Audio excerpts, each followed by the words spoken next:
بسم اللہ الرحمن الرحیم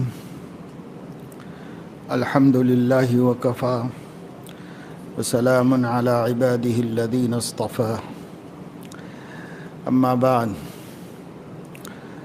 قال اللہ تبارک وتعالی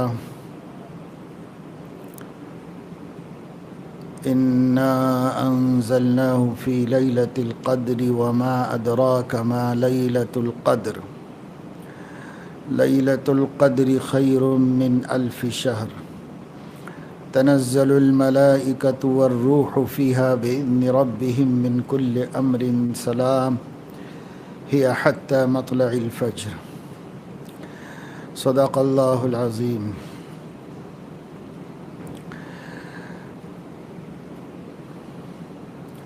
آج رمضان المبارک کی 21ویں شب ہے جو پہلی طاق رات کہلاتی ہے۔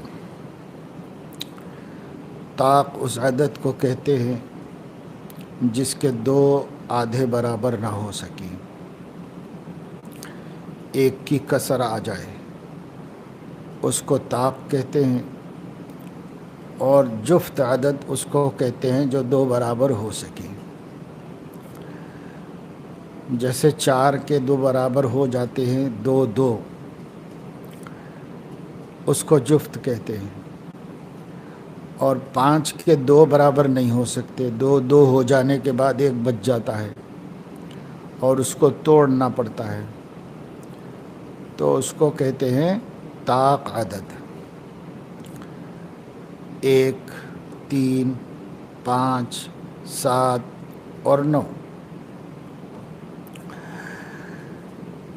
تو 21ویں رات بھی طاق رات ہوتی۔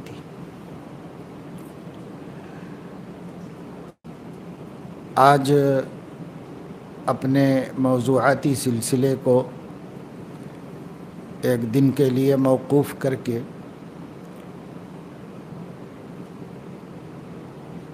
طاق راتوں کی اہمیت اور اس کی فضیلت کے سلسلے میں کچھ عرض کرنا ذہن میں ہے۔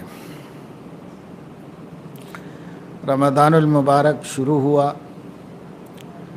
لاک ڈاؤن کے دوران شروع ہوا، بغیر کسی شور شرابے کے اور بغیر کسی خوشی و جشن کے۔ مسجدیں بند تھیں اور لوگ اپنے اپنے گھروں میں محبوس تھے۔ بہرحال مہینہ ختم ہونے کی اطلاع آئی اور نیا مہینہ شروع ہو جانے کی اطلاع آئی۔ بڑی مایوسیوں کے ساتھ اور ظاہری رونقوں اور ظاہری ماحولوں سے محرومی کے ساتھ محض اپنے گھروں میں بند ہو کر رمضان کا آغاز کیا گیا۔ اس کے کچھ اچھے پہلو بھی ہیں۔ رمضان میں لوگ عام طور سے مسجدوں میں جا کر مردانہ تو عبادت کا خاص ماحول اور اس کا ذوق حاصل کر لیتا تھا، لیکن زنانے کو کوئی خاص ماحول گھروں کے اندر نہیں ملتا تھا الا ماشاء اللہ۔ تو ماحول کے ملنے سے مردانے میں تو پھر بھی نماز کی تیاری کرنا ہے، تراویح کے لیے جانا ہے، اب عشاء اطمینان سے لمبی پڑھ کے آنا ہے، تو ایک ذوق، ایک شوق، ایک فکر، ایک عمل کا جذبہ پھر بھی پایا جاتا، اور مستورات کے لیے ایسا کوئی ماحول بنا ہوا نہیں ہوتا۔ ہاں، وہ گھرانے جن میں رمضان شریف کی بڑی خاص اہمیت ہو اور لوگوں کے ذہن میں رمضان کے اعمال کا ذوق و شوق اور اس کی فکریں ہوں، تو ان کی مستورات میں بھی، لیکن ایسے گھرانے بہت کم۔ روزہ تو پھر بھی لوگ جو ہیں اہتمام سے رکھ لیتے ہیں، لیکن تراویح کا اور قیام لیل کا اور راتوں کی عبادت کا ماحول پھر بھی عام طور سے نہیں ہوتا تھا۔ اس دفعہ اللہ رب العزت نے ایک خاص ماحول کے اندر رمضان کا آغاز کرایا، تو مردوں کو بھی اجازت نہیں کہ وہ مسجدوں کو جائیں اور وہاں جا کر عبادت کے خاص ماحول سے یہ فرق محسوس کریں کہ یہ رمضان کی راتیں ہیں جس میں لمبی نمازیں پڑھی جاتی ہیں، قرآن سنا جاتا ہے، ایک خاص ذوق، ایک خاص نورانیت اور روحانیت، تو ان کو بھی اس پر پابندی لگا دی گئی، تو وہ بھی اپنے گھر میں محبوس ہو گئے۔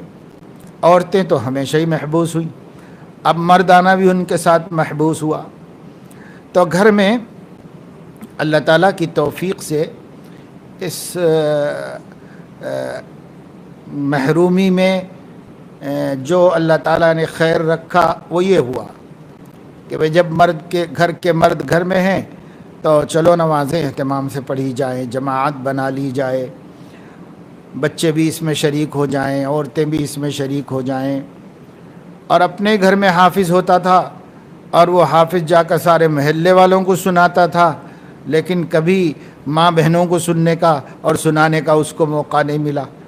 اس لاک ڈاؤن کی برکت سے گھروں میں حفاظ نے اپنے اپنے گھروں میں قرآن مجید سنائے۔ جگہ جگہ سے مجھے یہ خبریں ملیں کہ صاحب محلوں میں یہ ماحول ہے کہ گھروں میں تراویح اہتمام سے ہو رہی ہے، اور جو حفاظ خالی ہو گئے مسجدوں کی وجہ سے تو ان حفاظوں نے اپنے گھروں میں سنانا شروع کیا۔ اس کے نتیجے میں ہر گھر مسجد بن گئی۔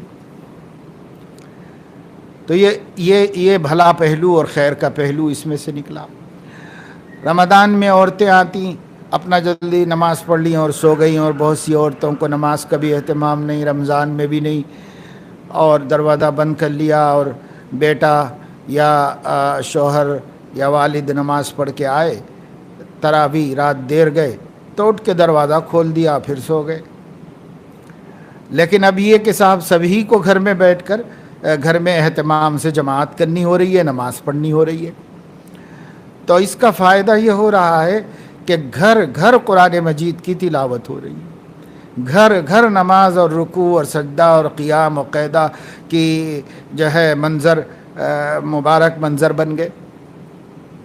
تو گو مسجدیں آبادی کے بجائے ویران ہو گئی۔ ایسی ویران تو نہیں کہ مسجدوں میں عبادت نہ ہو رہی ہو، لیکن یہ کہ جیسی ہوا کرتی تھی، عام نمازوں میں کی جماعت بھی نہیں ہو رہی ہے، رمضان کی جماعتیں تو بہت دور کی بات ہے۔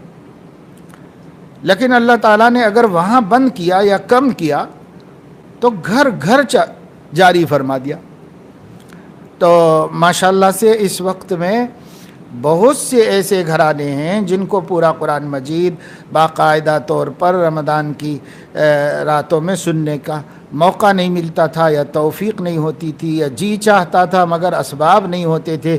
تو اس وقت ماشاءاللہ سے گھر گھر یہ ماحول بن جانے کی وجہ سے ایک اللہ تعالیٰ نے عظیم فائدہ ہمیں نصیب فرمایا۔ بے شک فعل الحکیم لا یخلو عن الحکمہ،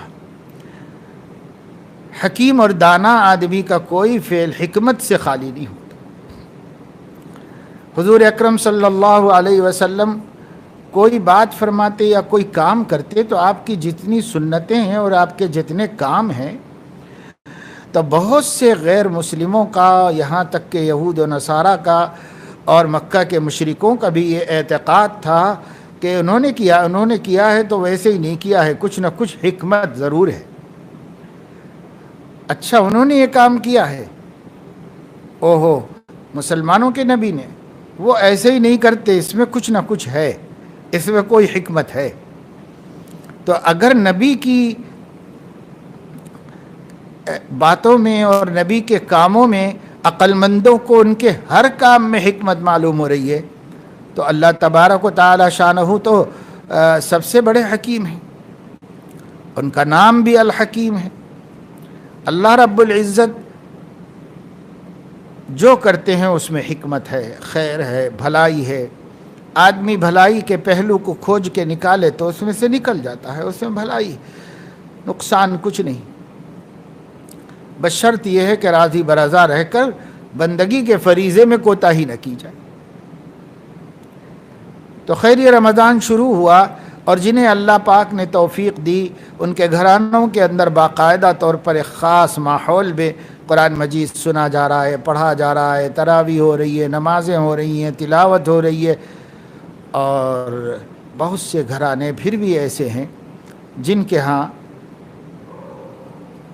ایسا محسوس ہوتا ہے کہ کتنا ہی اچھا اور بھلا موسم آ جائے ان کے گھر میں کوئی بھلائی نہیں آتی، کتنی ہی اللہ تعالیٰ کی رحمتیں اور عنایتیں نازل ہوں ان کے دروازے بند ہیں، ان کے گھروں میں اترنے کا کوئی سوال نہیں۔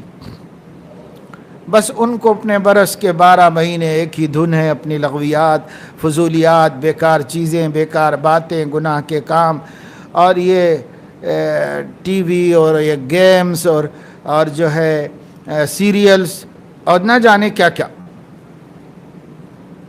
ابھی تو مجھے بہت سے علاقوں سے، مہاراشٹر وغیرہ سے اور بعض دوسرے علاقوں سے بھی ہمارے طالب علموں نے اور بعض تعلق رکھنے والوں نے یہ معلوم کیا کہ صاحب ایک سیریل بہت زور و شور سے چل رہا ہے، ترکی حکومت کا بنایا ہوا، اور ساری دنیا میں بہت لائک کیا جا رہا ہے، بہت پسند، اور لوگ اس میں لگ رہے ہیں اور اس سے ایمانی جذبات بن رہے ہیں، اور فلاں ہو رہے ہیں، فلاں ہو رہے ہیں۔ لیکن جب اس کے بارے میں جاننے والوں سے میں نے معلومات حاصل کی تو یہی پتہ چلا کہ یہ بھی لوگوں کو اللہ تعالیٰ سے غافل کرنے ہی کا ایک ذریعہ ہے۔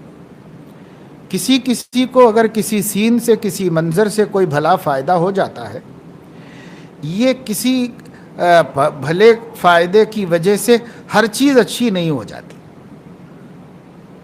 قرآن مجید نے ایک ضابطہ بیان فرما دیا اور اس میں بتایا کہ قمار میں اور سود میں، یعنی جوئے کے کھیلوں میں، آزمائشوں میں، اور اسی طریقے سے سود کے کاروبار میں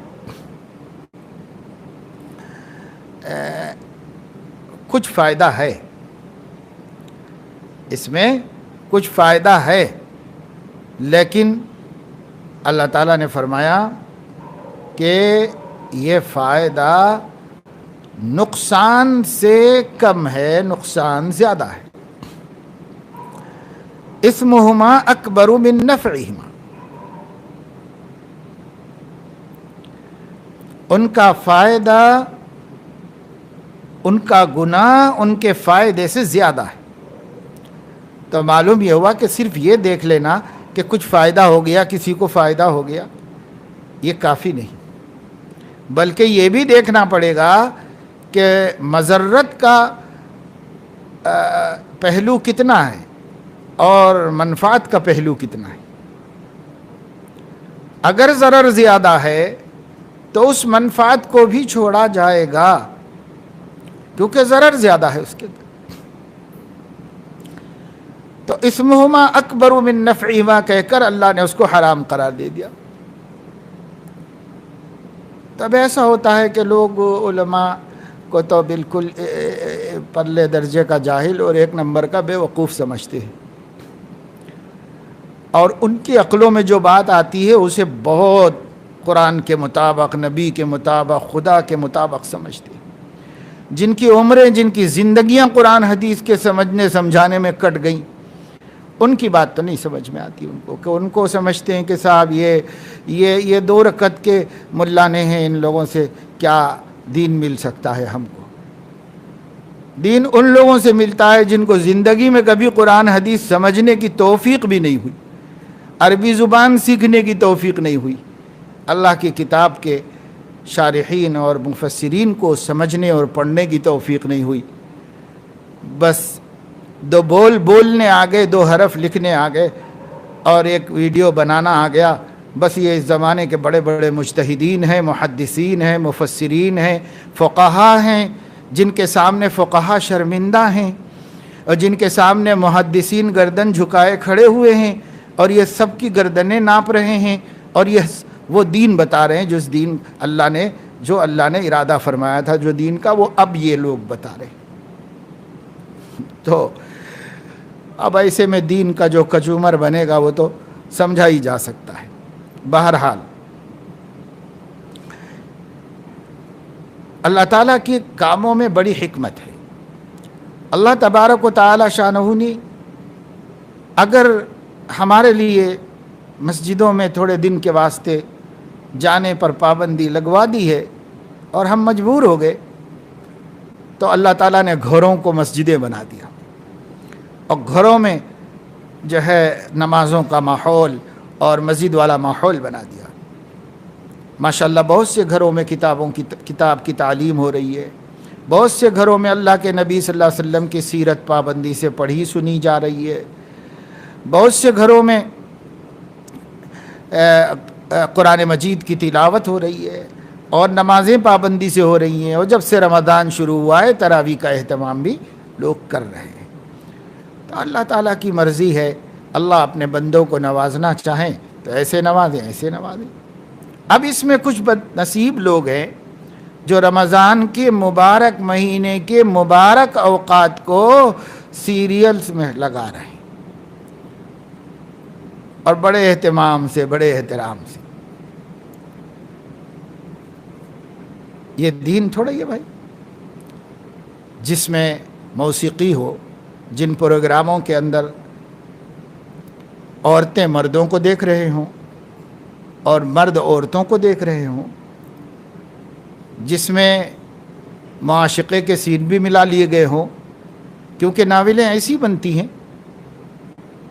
سیدھے سادے طریقے پر صرف تاریخ کو نہیں دہرایا جاتا، تاریخ بنانے کے لیے، اس کو دلچسپ بنانے کے لیے، لوگوں کے لیے قابل قبول بنانے کے لیے اس کے اندر کچھ ایسی چیزوں کا سہارا لیا جاتا ہے جو اللہ کے دین اور اللہ کی شریعت کے اندر ناجائز اور حرام ہوتے، ان کی مدد لی جاتی ہے، اور ان کی مدد لے کر اس میں آپ رمضان جیسے مہینے کو کھپا رہے ہیں، رمضان جیسے مہینے میں لگے ہوئے اس کے اندر۔ اب اس زمانے کے اندر کیا کیا مصیبتوں کو رویا جائے۔ ہمارے نوجوان علماء کا مزاج یہ ہو گیا ہے کہ وہ بھی خود محقق بن گئے ہیں، اپنے بڑوں کی سرپرستی کو اور اپنے بڑوں سے رجوع کرنے کو ضروری سمجھنے والے بہت کم رہ گئے۔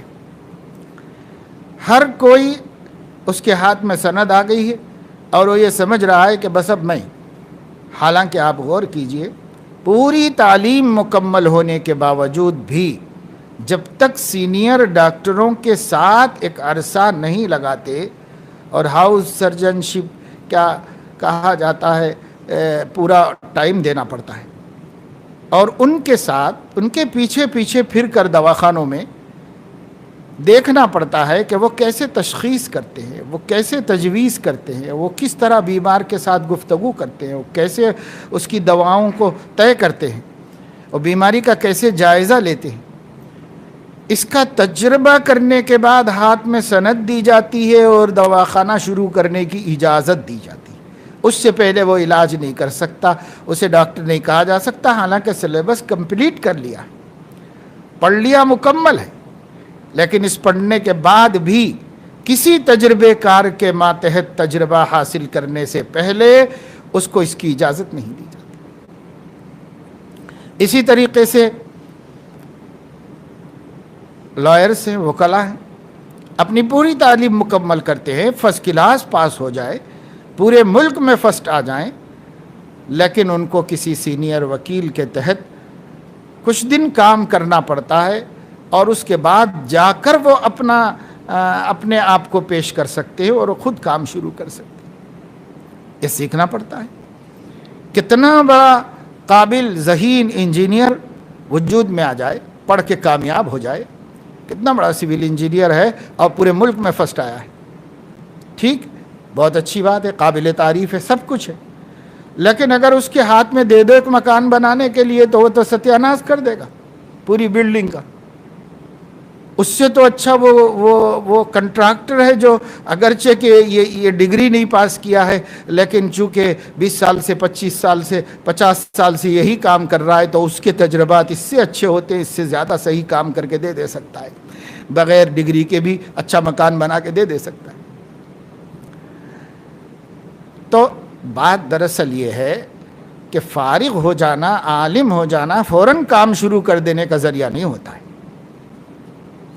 بلکہ ہمارے اکابر نے بار بار یہ بات بیان فرمائی ہے کہ مدارس سے فارغ ہونے کے بعد جو سند دی جاتی ہے، یہ سند عالم ہونے کی نہیں دی جاتی، بلکہ عالم بننے کی لیاقت پیدا ہو جانے کی دی جاتی ہے کہ صاحب اب اتنے سال اپنے اساتذہ کے سامنے قرآن حدیث وغیرہ پڑھنے سے یہ استعداد پیدا ہو گئی ہے کہ قرآن حدیث اب سمجھنا شروع کریں اور قرآن حدیث کو سمجھنے کی اور اس میں غور اور تدبر کرنے اور تعلیم یعنی اس میں اس کو علم حاصل کرنے کی اب استعداد پیدا ہو گئی۔ ابھی کچھ دن پہلے حضرت مولانا شیخ الاسلام تقی عثمانی صاحب دامت برکاتہم، تو ماشاءاللہ وہ بھی بوڑھے ہو گئے ہیں، لیکن وہ کسی پروگرام کے سلسلے میں مختصر سی کچھ باتیں ایک بات بتا رہے تھے کہ ان کے والد صاحب نے جب وہ فارغ ہو گئے تو انہیں پابند کر دیا تھا کہ جب تک کہ میرے سے پوچھ نہ لیں کسی کو مسئلہ نہ بتائیں۔ حالانکہ وہ بہت ذہین طالب علم تھے۔ شیخ عبد الفتاح ابو غدہ رحمہ اللہ بڑے عالم ہیں، وہ ان کے بچپن میں مدرسہ گئے تھے دارالعلوم کراچی، جب وہ چھوٹے تھے، غالباً 11 برس کی عمر کی تھے۔ اسٹیج پر شیخ کے استقبال کے لیے بچوں کے بھی کچھ پروگرام ہوتے ہیں مہمان کے سامنے، تو اس بچے کو مقرر کیا گیا تھا کہ یہ عربی میں ان کو ویلکم کریں۔ مدرسے کا اسٹیج تھا، انہوں نے کیا۔ حضرت مولانا تقی عثمانی صاحب جب 11 برس کی عمر کے تھے، جب انہوں نے ویلکم کیا عربی میں، تو شیخ نے سنا، میں نے ایک حضرت مفتی شفیع صاحب کے خلیفہ بھی تھے اور بڑے بزرگ آدمی تھے، ان کی زبان سے میں نے خود سنا کہ شیخ نے مدرسے کے رجسٹر میں، جس میں اپنی رائے لکھتے ہیں، اپنے تاثرات لکھتے ہیں، اس میں یہ لکھا کہ ایک ننھے منھے کمسن طالب علم نے فصیح و بلیغ عربی زبان میں مجھے اس طریقے سے ویلکم کیا کہ مجھے ایسا لگ رہا تھا کہ کأنہ تفاح آکل، وہ ایک سیب ہے اسے میں کھا لوں، ایسا لگ رہا تھا۔ یعنی یہ ان کے بچپن کی عربی تھی، اور پھر ماشاءاللہ اتنے ذہین اور اتنے زبردست عالم کہ علوم القرآن میں حضرت مفتی شفیع صاحب نے معارف القرآن لکھی، لیکن معارف القرآن کو ایک مقدمہ لکھنا چاہتے تھے علوم القرآن پر، تفسیر کے اصول پر، قرآن کے علوم پر، لیکن حضرت کو موقع نہیں ملا۔ حضرت مفتی صاحب نے ان کو حکم دیا تھا کہ تم لکھ دو اس کے اوپر ایک مقدمہ۔ تو مختصر سے لکھنے کے لیے بیٹھے اور بہت تفصیلی مقدمہ علوم القرآن کے نام سے اردو زبان میں ان کا جو کتاب ہے وہ اصلاً معارف القرآن کے مقدمے کے لیے لکھا گیا، لیکن اتنا طویل ہو گیا کہ مستقل کتاب کی شکل میں وہ شائع ہو گیا۔ مفتی شفیع صاحب رحمۃ اللہ علیہ نے ان کی کتاب پہ مقدمہ لکھا، اور اس میں یہ لکھا کہ سچی بات یہ ہے کہ پہلے میرا ارادہ تھا اس کام کے کرنے کا، اگر میں کرتا تو اتنا کامل اور مکمل کام نہ ہوتا جتنا کہ میرے لخت جگر عزیزم سلمہ نے کیا ہے۔ یعنی تو اتنی بڑی سند تو اس عظیم مفتی نے دی ان کو، ان کے علم کو اور ان کے مقام مرتبے کو، لیکن حکم یہ دیا کہ کسی کو مسئلہ میرے سے پوچھے بغیر نہیں بتانا۔ حالانکہ وہ عالم ہو چکے تھے، مفتی بھی ہو چکے تھے، انہوں نے اپنے شوق سے M A L L B کیا، اور ایل ایل بی کیا تو پورے ملک میں فرسٹ آئے قانون میں، اور اسی وجہ سے بعد میں وہ شرعی عدالت کے جسٹس بھی بنائے گئے۔ تو اب دیکھیے احتیاط بڑوں نے کیسے کروائی. اور ابھی رمضان ہی میں مولانا کی ایک کلپ میں مولانا نے یہ فرمایا کہ ایک دفعہ ایسا ہوا کہ ایک عام مسئلہ تھا روزمرہ پیش آنے والا، تو میں نے ان کو بتا دیا فون پر. بتانے کے بعد والد صاحب کو اطلاع کی کہ یہ مسئلہ پوچھا تھا کسی نے، تو میں ایسے بتا دیا. تو بہت خفا ہوئے کہ کیوں بتایا میرے سے پوچھے بغیر، پوچھ کے بتانا چاہیے تھا تم کو. اس کے بعد کافی فتوے لکھوائے، اور ان فتووں کے حضرت نے خود تحقیق کے بغیر جاری کرنے کی اجازت نہیں دی. اپنے دیکھ لینے تک کوئی تحریر جاری نہ کی جائے، کوئی مضمون جاری نہ کیا جائے. اور کافی عرصے کے بعد حضرت نے اجازت دی کہ خود اب وہ فتویٰ دے سکتے ہیں، لکھ سکتے ہیں. اب یہ ہمارے بچوں کو کون سمجھائے کہ ادھر سے افتاء کی سند لے کے آئے، ادھر سے شروع کر دیا کام، ادھر سے مولوی ہو گئے اور ادھر سے لوگوں کو اپنی رائے بتانی شروع کر دی. یہ کیا طریقہ ہے؟ بڑوں کو دکھا کر ان کی تصویب و تصدیق سے کرو. علم اپنے بڑوں کی تصدیق کے بغیر معتبر نہیں. تو اس کا نتیجہ یہ ہو رہا ہے کہ آج جو ہے اس قدر طرح طرح کی باتیں لوگوں کے سامنے ہمارے دینی طبقے سے بھی آ رہی، علماء کے طبقے سے بھی. اور وہ جو حضرات علماء ہی نہیں بنے، ان کو علماء سے الرجی ہے، ان کا تو چھوڑو کیا کہنا. وہ تو ہمیشہ جو بات بولیں گے اس میں پہلے عالم کو کنڈم کریں گے، پھر اپنی بات بولیں گے. وہ تو ان کا فیشن بن گیا. ان کی گمراہیوں سے تو دنیا بیزار ہے. لیکن اب یہ اگر ہمارے علماء بھی اپنے کو پابند نہیں بنائیں گے، سینئر علماء کے جونیئر علماء پابند نہیں بنائیں گے اور احتیاط سے کام نہیں لیں گے. یاد رکھو اسلام میں احتیاط ہی سب سے بڑی دولت ہے. احتیاط. تمام صحابہ کرام احتیاط پر عمل کرتے رہے، تمام تابعین احتیاط پر، تمام محدثین. روایت حدیث میں اصل اصول احتیاط کا ہے. ہر جگہ احتیاط ملحوظ رکھی گئی، اور یہ احتیاط ہی آدمی کو غلط رستے پر جانے سے بچاتی. تو کچھ عرصے تک تو اپنے بڑوں کو اپنے مضامین دکھاؤ اور ان سے تصویب لے کر اطمینان کرو. کچھ عرصے تک اپنے فتاویٰ اپنے بڑوں کی تصویب کے بغیر جاری مت کرو. کبھی چھوٹوں کا مقام علم میں بڑوں سے زیادہ ہوتا ہے، لیکن بڑے کا جو تجربہ ہوتا ہے وہ احتیاط والا ہوتا ہے. وہ ٹھوکریں کھا کھا کے محتاط ہو چکے ہیں. آپ جو ہے ان کی احتیاط سے فائدہ اٹھاؤ. اگر یہ چیز پر ہمارے علماء احتیاط، خصوصاً فتویٰ دینے میں احتیاط. لوگ کچھ بھی کہیں بھائی، لوگوں کو ہر چیز میں جواز چاہیے، لوگوں کو ہر چیز میں اباحت کی فیصلہ چاہیے. لوگوں کے دل جو ہیں عوام الناس کے وہ کل انعام ہیں. چوپائے کو جدھر ہریالی نظر آئے ادھر ہی جائے گا.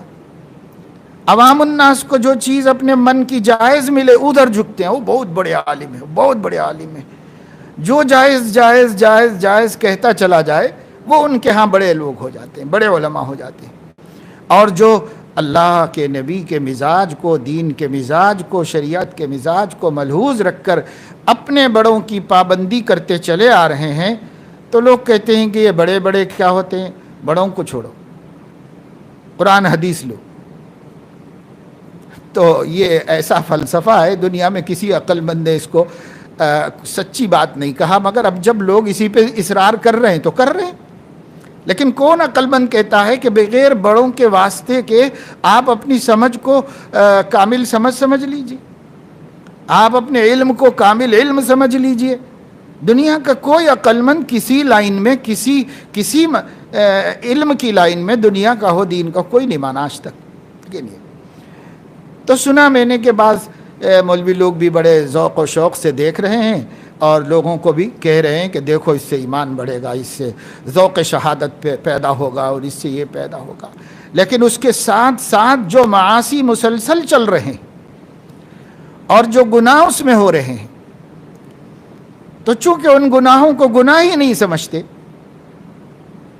تو اس لیے میں ابھی نیوز میں کہیں پڑھ رہا تھا کہ کسی نے یہ کہا ہے کہ جو علماء اس سیریل کو ناجائز کہہ رہے ہیں، ان کے دیکھنے کو منع کر رہے ہیں، ان علماء کو چاہیے کہ وہ خود بھی اس کو دیکھیں اور خود بھی اس کو دیکھ کے اپنے ایمان کو تازہ کریں۔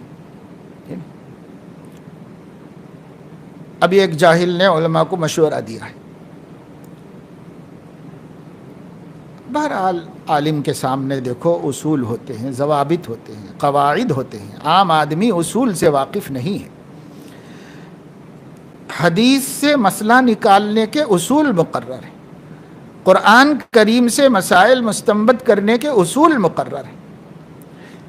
بنا اصول کے کسی نے بھی احکام نہیں بنائے، جنہوں نے بھی حکم بتایا ہے وہ کسی ضابطے کی پابندی کر کے بتایا ہے۔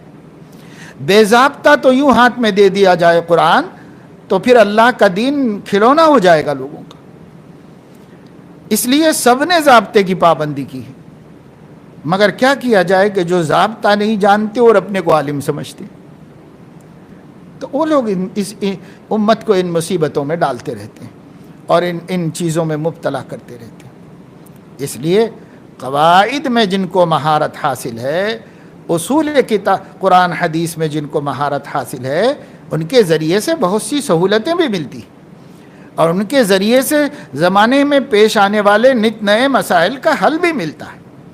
لیکن چونکہ ان کے سامنے تمام قاعدے ہیں اور قرآن حدیث کی تمام تفصیلات موجود ہیں، اور وہ جو اصول ہیں، اگر اصول کی کتاب پڑھیں گے تو پڑھنے والوں کو معلوم ہے کہ وہ اصول بھی سب قرآن حدیث ہیں، اسی سے بنے ہوئے ہیں، متعین کیے گئے ہیں۔ تو اب اس کی روشنی میں علماء جو معتبر علماء ہوتے ہیں اور جو قرآن حدیث کے ماہر علماء ہوتے ہیں، وہ اگر اس کی ممانعت کرتے ہیں تو ممانعت پہ عمل کرو۔ اللہ کے نبی صلی اللہ علیہ وسلم نے کیا فرمایا؟ الحلال بین والحرام بین وبینہما امور متشابہات۔ ان کے درمیان میں حلال جو بالکل کھلا ہوا ہے، حرام جو بالکل کھلا ہوا ہے۔ اب اس کے بیچ میں کچھ مسائل ایسے آ جاتے ہیں جن کو حلال میں لینے یا حرام میں لینے میں دلائل کا اشتباہ ہوتا ہے۔ یہ ہوتا ہے اور ہو رہا ہے، اور حضور علیہ السلام جب تھے تو نہیں ہوا، کیونکہ آپ موجود تھے فیصلہ کرنے کے لیے، لیکن آپ کے بعد ہونے کی بات آپ نے بتا دی۔ اور مشہور حدیث ہے، بالکل صحیح حدیث ہے، جس میں حضور علیہ السلام نے صاف خبر دی کہ دیکھو کچھ احکام کے دلائل روشن ہیں عالم کے سامنے، تب تو اس کے حلال ہونے میں کوئی شبہ نہیں۔ کچھ حرام ایسے ہیں جن کے دلائل روشن ہیں، اس کے حرام ہونے میں کوئی شبہ نہیں۔ لیکن کچھ مسائل ایسے پیدا ہو سکتے ہیں یا پیش آ سکتے ہیں کہ ان اصول کی روشنی میں ان کا حرام ہونا یا حلال ہونا یہ امر مشتبہ بن جاتا ہے، جاہل پر نہیں، عالم پر مشتبہ ہو جاتا ہے کہ وہ ادھر ڈالے کہ ادھر لے، بین بین آ گئی ایک چیز۔ بعض دلائل سے جواز کی طرف جھکاؤ معلوم ہوتا ہے، بعض دلائل سے ناجائز ہونے اور حرام ہونے کی طرف جھکاؤ معلوم ہوتا ہے۔ اب وہ سوچ رہا ہے اس میں ایسے مسئلے میں کیا کرنا چاہیے، تو قربان جائیے ہمارے آقا نے تو اس کا مسئلہ بھی پہلے ہی حل کر دیا، اور آپ نے یہ ساری تفصیل بیان کر کے اس کے بعد ارشاد فرمایا کہ کیا کرنا چاہیے۔ تو فمن اتقى الشبہات، جو شبہات سے بچ گیا، جو شبہ کی چیزوں سے اپنے آپ کو بچا لیا، تو فرمایا کہ اس نے اپنی آبرو بھی بچا لی، اپنا دین بھی بچا لیا، اپنی آبرو اور عزت بھی بچا لی اور اپنا دین بھی بچا لیا۔ اور جو مشتبہ چیزوں میں نفس کدھر جھکتا ہے ادھر ہی جھک کر کے اس نے حکم جاری کر دیا یا خود عمل کر لیا، تو نہ اس نے اپنی آبرو بچائی اور نہ ہی اس نے اپنے آپ کے دین کو بچایا، خطرے میں ڈال لیا اپنے دین کو۔ پھر اس کے بعد فرمایا سنو، ہر بادشاہ کا ایک سرکاری چراگاہ ہوتی ہے، اور الا ان محارم اللہ، الا ان حم اللہ محارمها، سنو اللہ کی بھی ایک خاص چراگاہ ہے، یعنی اس کی اپنی باؤنڈری ہے، اور وہ ہے محارم۔ جو شخص اپنے نفس کے گھوڑے کو، اپنے نفس کے جانور کو اس باؤنڈری سے دور رکھے گا، اس چراگاہ کی حد سے باہر دور رکھے گا، تو بچا لے گا اپنے ایمان کو، اپنے دین کو۔ وہاں تک جانے کے لیے ڈھیل دے گا اور مشتبہات کی پرواہ نہیں کرے گا، مکروہات کی پرواہ نہیں کرے گا، تو پھر وہ حرام میں جا کر گر جائے گا۔ جو حرام سے بچنا چاہتا ہے وہ مکروہ سے بچے اور مشتبہ سے بچے۔ جو مشتبہ اور مکروہ سے نہیں بچتا وہ کبھی حرام سے نہیں بچ سکتا۔ اس لیے یہ تو حضور علیہ السلام نے ایک اور حدیث میں آپ صلی اللہ علیہ وسلم نے فرمایا کہ جس چیز میں آدمی کے دل میں کھٹک پیدا ہو جائے تو اسے رک جانا چاہیے۔ سیدنا عمر بن الخطاب رضی اللہ تعالیٰ عنہ سے نے فرمایا کہ حضور علیہ الصلاۃ والسلام پر سود کی حرمت اخیر زمانے میں نازل ہوئی، اور ہم اس کی جزیات کو تفصیل سے جان نہیں سکے، لہذا بہتر صورت یہی ہے کہ دعوا الربا والریبہ، ریبہ، ربا کو بھی چھوڑ دو، ریبہ یعنی شک کو بھی چھوڑ دو۔ تو جو سود ہونا متحقق ہے اس کو بھی چھوڑ دو، جس کے سود ہونے میں شک پیدا ہو رہا ہے، تردد پیدا ہو رہا ہے، اسے بھی چھوڑ دو۔ بچنے کی تو یہی صورت ہے کہ بھئی نہیں مبتلا ہوئے تو اللہ نہیں پوچھے گا کہ کیوں نہیں مبتلا ہوئے شک میں، لیکن اگر مبتلا ہو گئے اور وہ عند اللہ سود ہی تھا تو پھر کیسے بچو گے؟ بچنے کی کیا صورت ہوگی؟ اس لیے احتیاط والا راستہ ہوتا ہے، یہی ساری دنیا کے عقلاء کے لیے، اور ہم بھی اپنی دنیا میں احتیاط احتیاط احتیاط ہی کرتے چلے جا رہے ہیں۔ بے احتیاطاً ایسا مت کرو، احتیاطاً ایسا مت کرو، اپنے دنیا کے نقصانات، اور دین میں کوئی احتیاط کی ضرورت نہیں ہے، ہر گڑھے میں گرو جا کے۔ یہ تو بہرحال اس پر میں نے یہ تفصیل بتا دی کہ یہ سب کچھ ہو رہا ہے۔ آج ہماری مصیبت یہی ہے، دین صحت اعتماد کے ساتھ ہم تک پہنچ نہیں پاتا ہے، اور کسی کو سمجھ میں آتا ہے، کوئی اپنے بڑوں سے، اپنے اساتذہ سے رجوع بھی نہیں کرتے، خود ہی چلا دیتے ہیں۔ ہاں، آپ بھی کام کرتے کرتے ماشاءاللہ تجربے کار ہو گئے ہیں، اور ابھی آپ کو ایک وثوق اور ایک اطمینان حاصل ہو گیا ہے، تو آپ کہو، لیکن یوں ہی ہر شخص کہتا چلا جائے، اس کی سن کے وہ بول رہا ہے، اس کی سن کے وہ بول رہا ہے، اس کی سن کے وہ بول رہا ہے، اور نتیجہ یہ ہے کہ امت کا ایک بڑا طبقہ رمضان جیسے مبارک مہینے میں قرآن کو تو لپیٹ کے رکھ دیا ہے اور سیریل کھول کے بیٹھا ہوا ہے، روز بڑے فکر سے انتظار میں، روزانہ اہتمام سے دیکھنا ہے اس کو، اس میں لوگ مبتلا ہو رہے ہیں۔ ارے اللہ کے بندو، اگر ایسی چیزوں میں پڑھنا بھی ہے اور تمہارے نزدیک وہ درست و جائز و مباح حلال بھی ہوگا، اور اس میں کوئی گناہ بھی نہیں دکھ رہا ہوگا، آپ کو سب بھلا ہی دکھ رہا ہوگا، کوئی برائی نظر نہیں آ رہی ہوگی، تب بھی رمضان تو اس کام کے واسطے نہیں ہے۔ رمضان تو زیادہ سے زیادہ قرآن مجید کے ساتھ رشتہ رکھنے کے واسطے۔ شہر رمضان الذی انزل فیہ القرآن، اللہ فرما رہے ہیں کہ رمضان کا مہینہ جس میں قرآن اتارا گیا، حالانکہ رمضان میں تراویح بھی ہے، رمضان میں تہجد بھی ہے، رمضان میں روزہ بھی ہے، اور رمضان میں خیرات بھی ہے، اور رمضان میں غم گساری کرنے کا حکم بھی ہے، اور رمضان میں لیلۃ القدر بھی ہے، تو کسی چیز کے حوالے سے اللہ رمضان کا تعارف نہیں کرا رہے، بلکہ اللہ تعارف کرا رہے ہیں شہر رمضان الذی انزل فیہ القرآن، رمضان کا مہینہ وہ مہینہ جس میں قرآن اتارا گیا، یہ نسبت ہے قرآن کریم کی۔ اور آج کا عنوان تلاوت القرآن کا تھا، کل انشاءاللہ اس کا نمبر آئے گا، اس میں آپ کے سامنے بات آئے گی تفصیل سے کہ کیا مقام ہے قرآن مجید کا۔ لیکن آج میں یہ بات بتا رہا ہوں کہ رمضان بڑے مشکل حالات میں آیا اور بڑی مشکل صورتحال ہمارے سامنے تھی، اس میں رمضان شروع ہوا، اور پھر اس میں بھی اللہ تعالیٰ کا فضل و کرم یہ ہے کہ جیسے اللہ رب العزت اور دنوں میں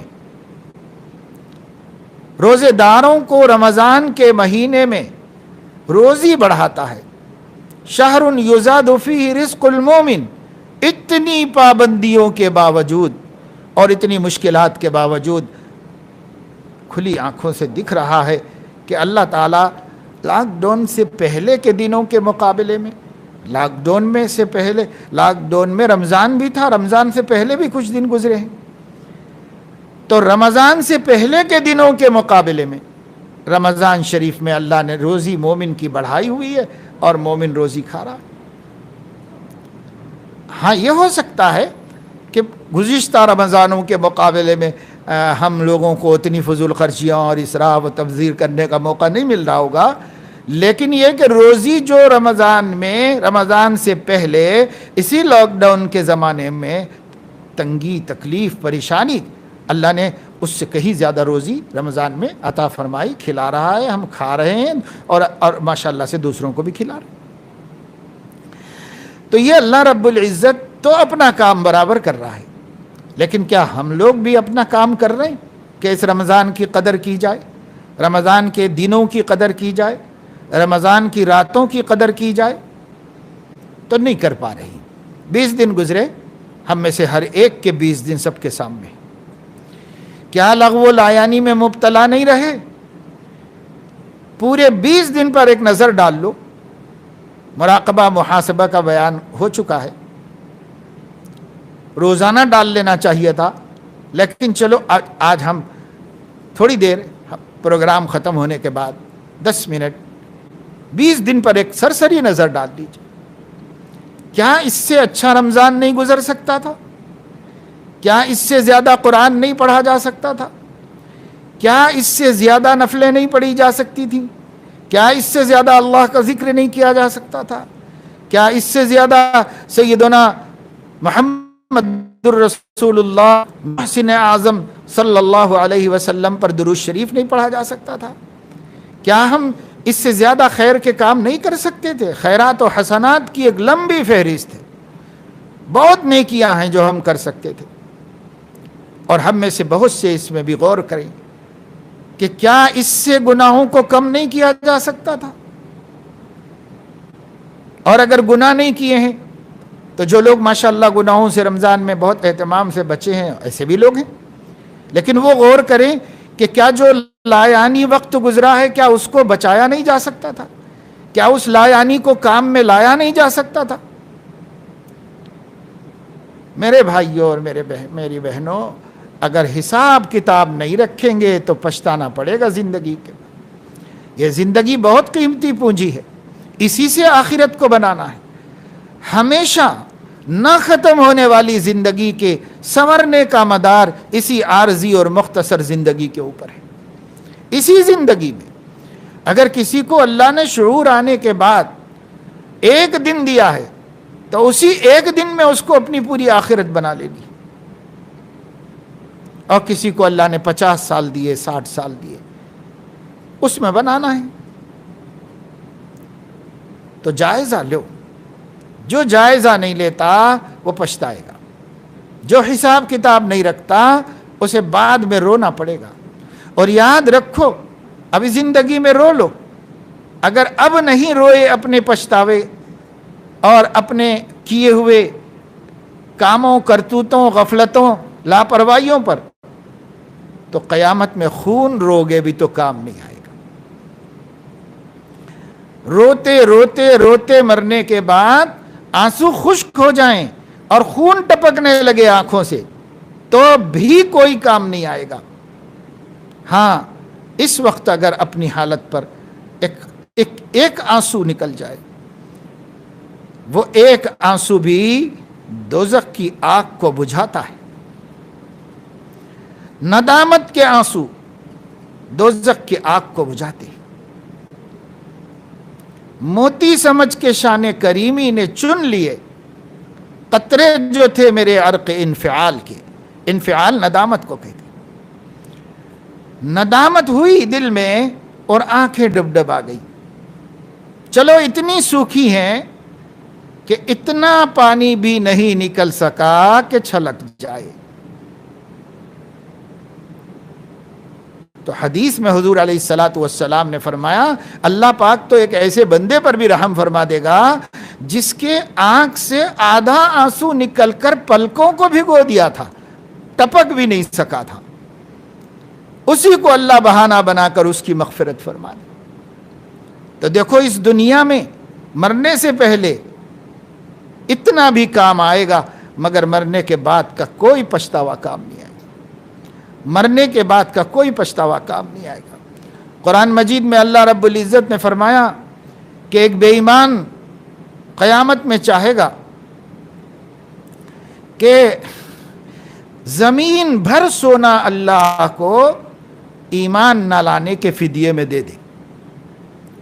زمین بھر سونا اور اس کا دوگنا، یعنی یہ پوری دنیا کی جتنی زمین ہے، یہ پورا کرۂ ارض جتنا ہے، اس کے برابر سونا اور اس کا دوگنا، یعنی دو دنیا کے بقدر خالص سونا ایمان نہ لانے کے فدیے میں اللہ کو دے دے کہ وہ لے کر میرے ایمان نہ لانے کو معاف کر دیا جائے۔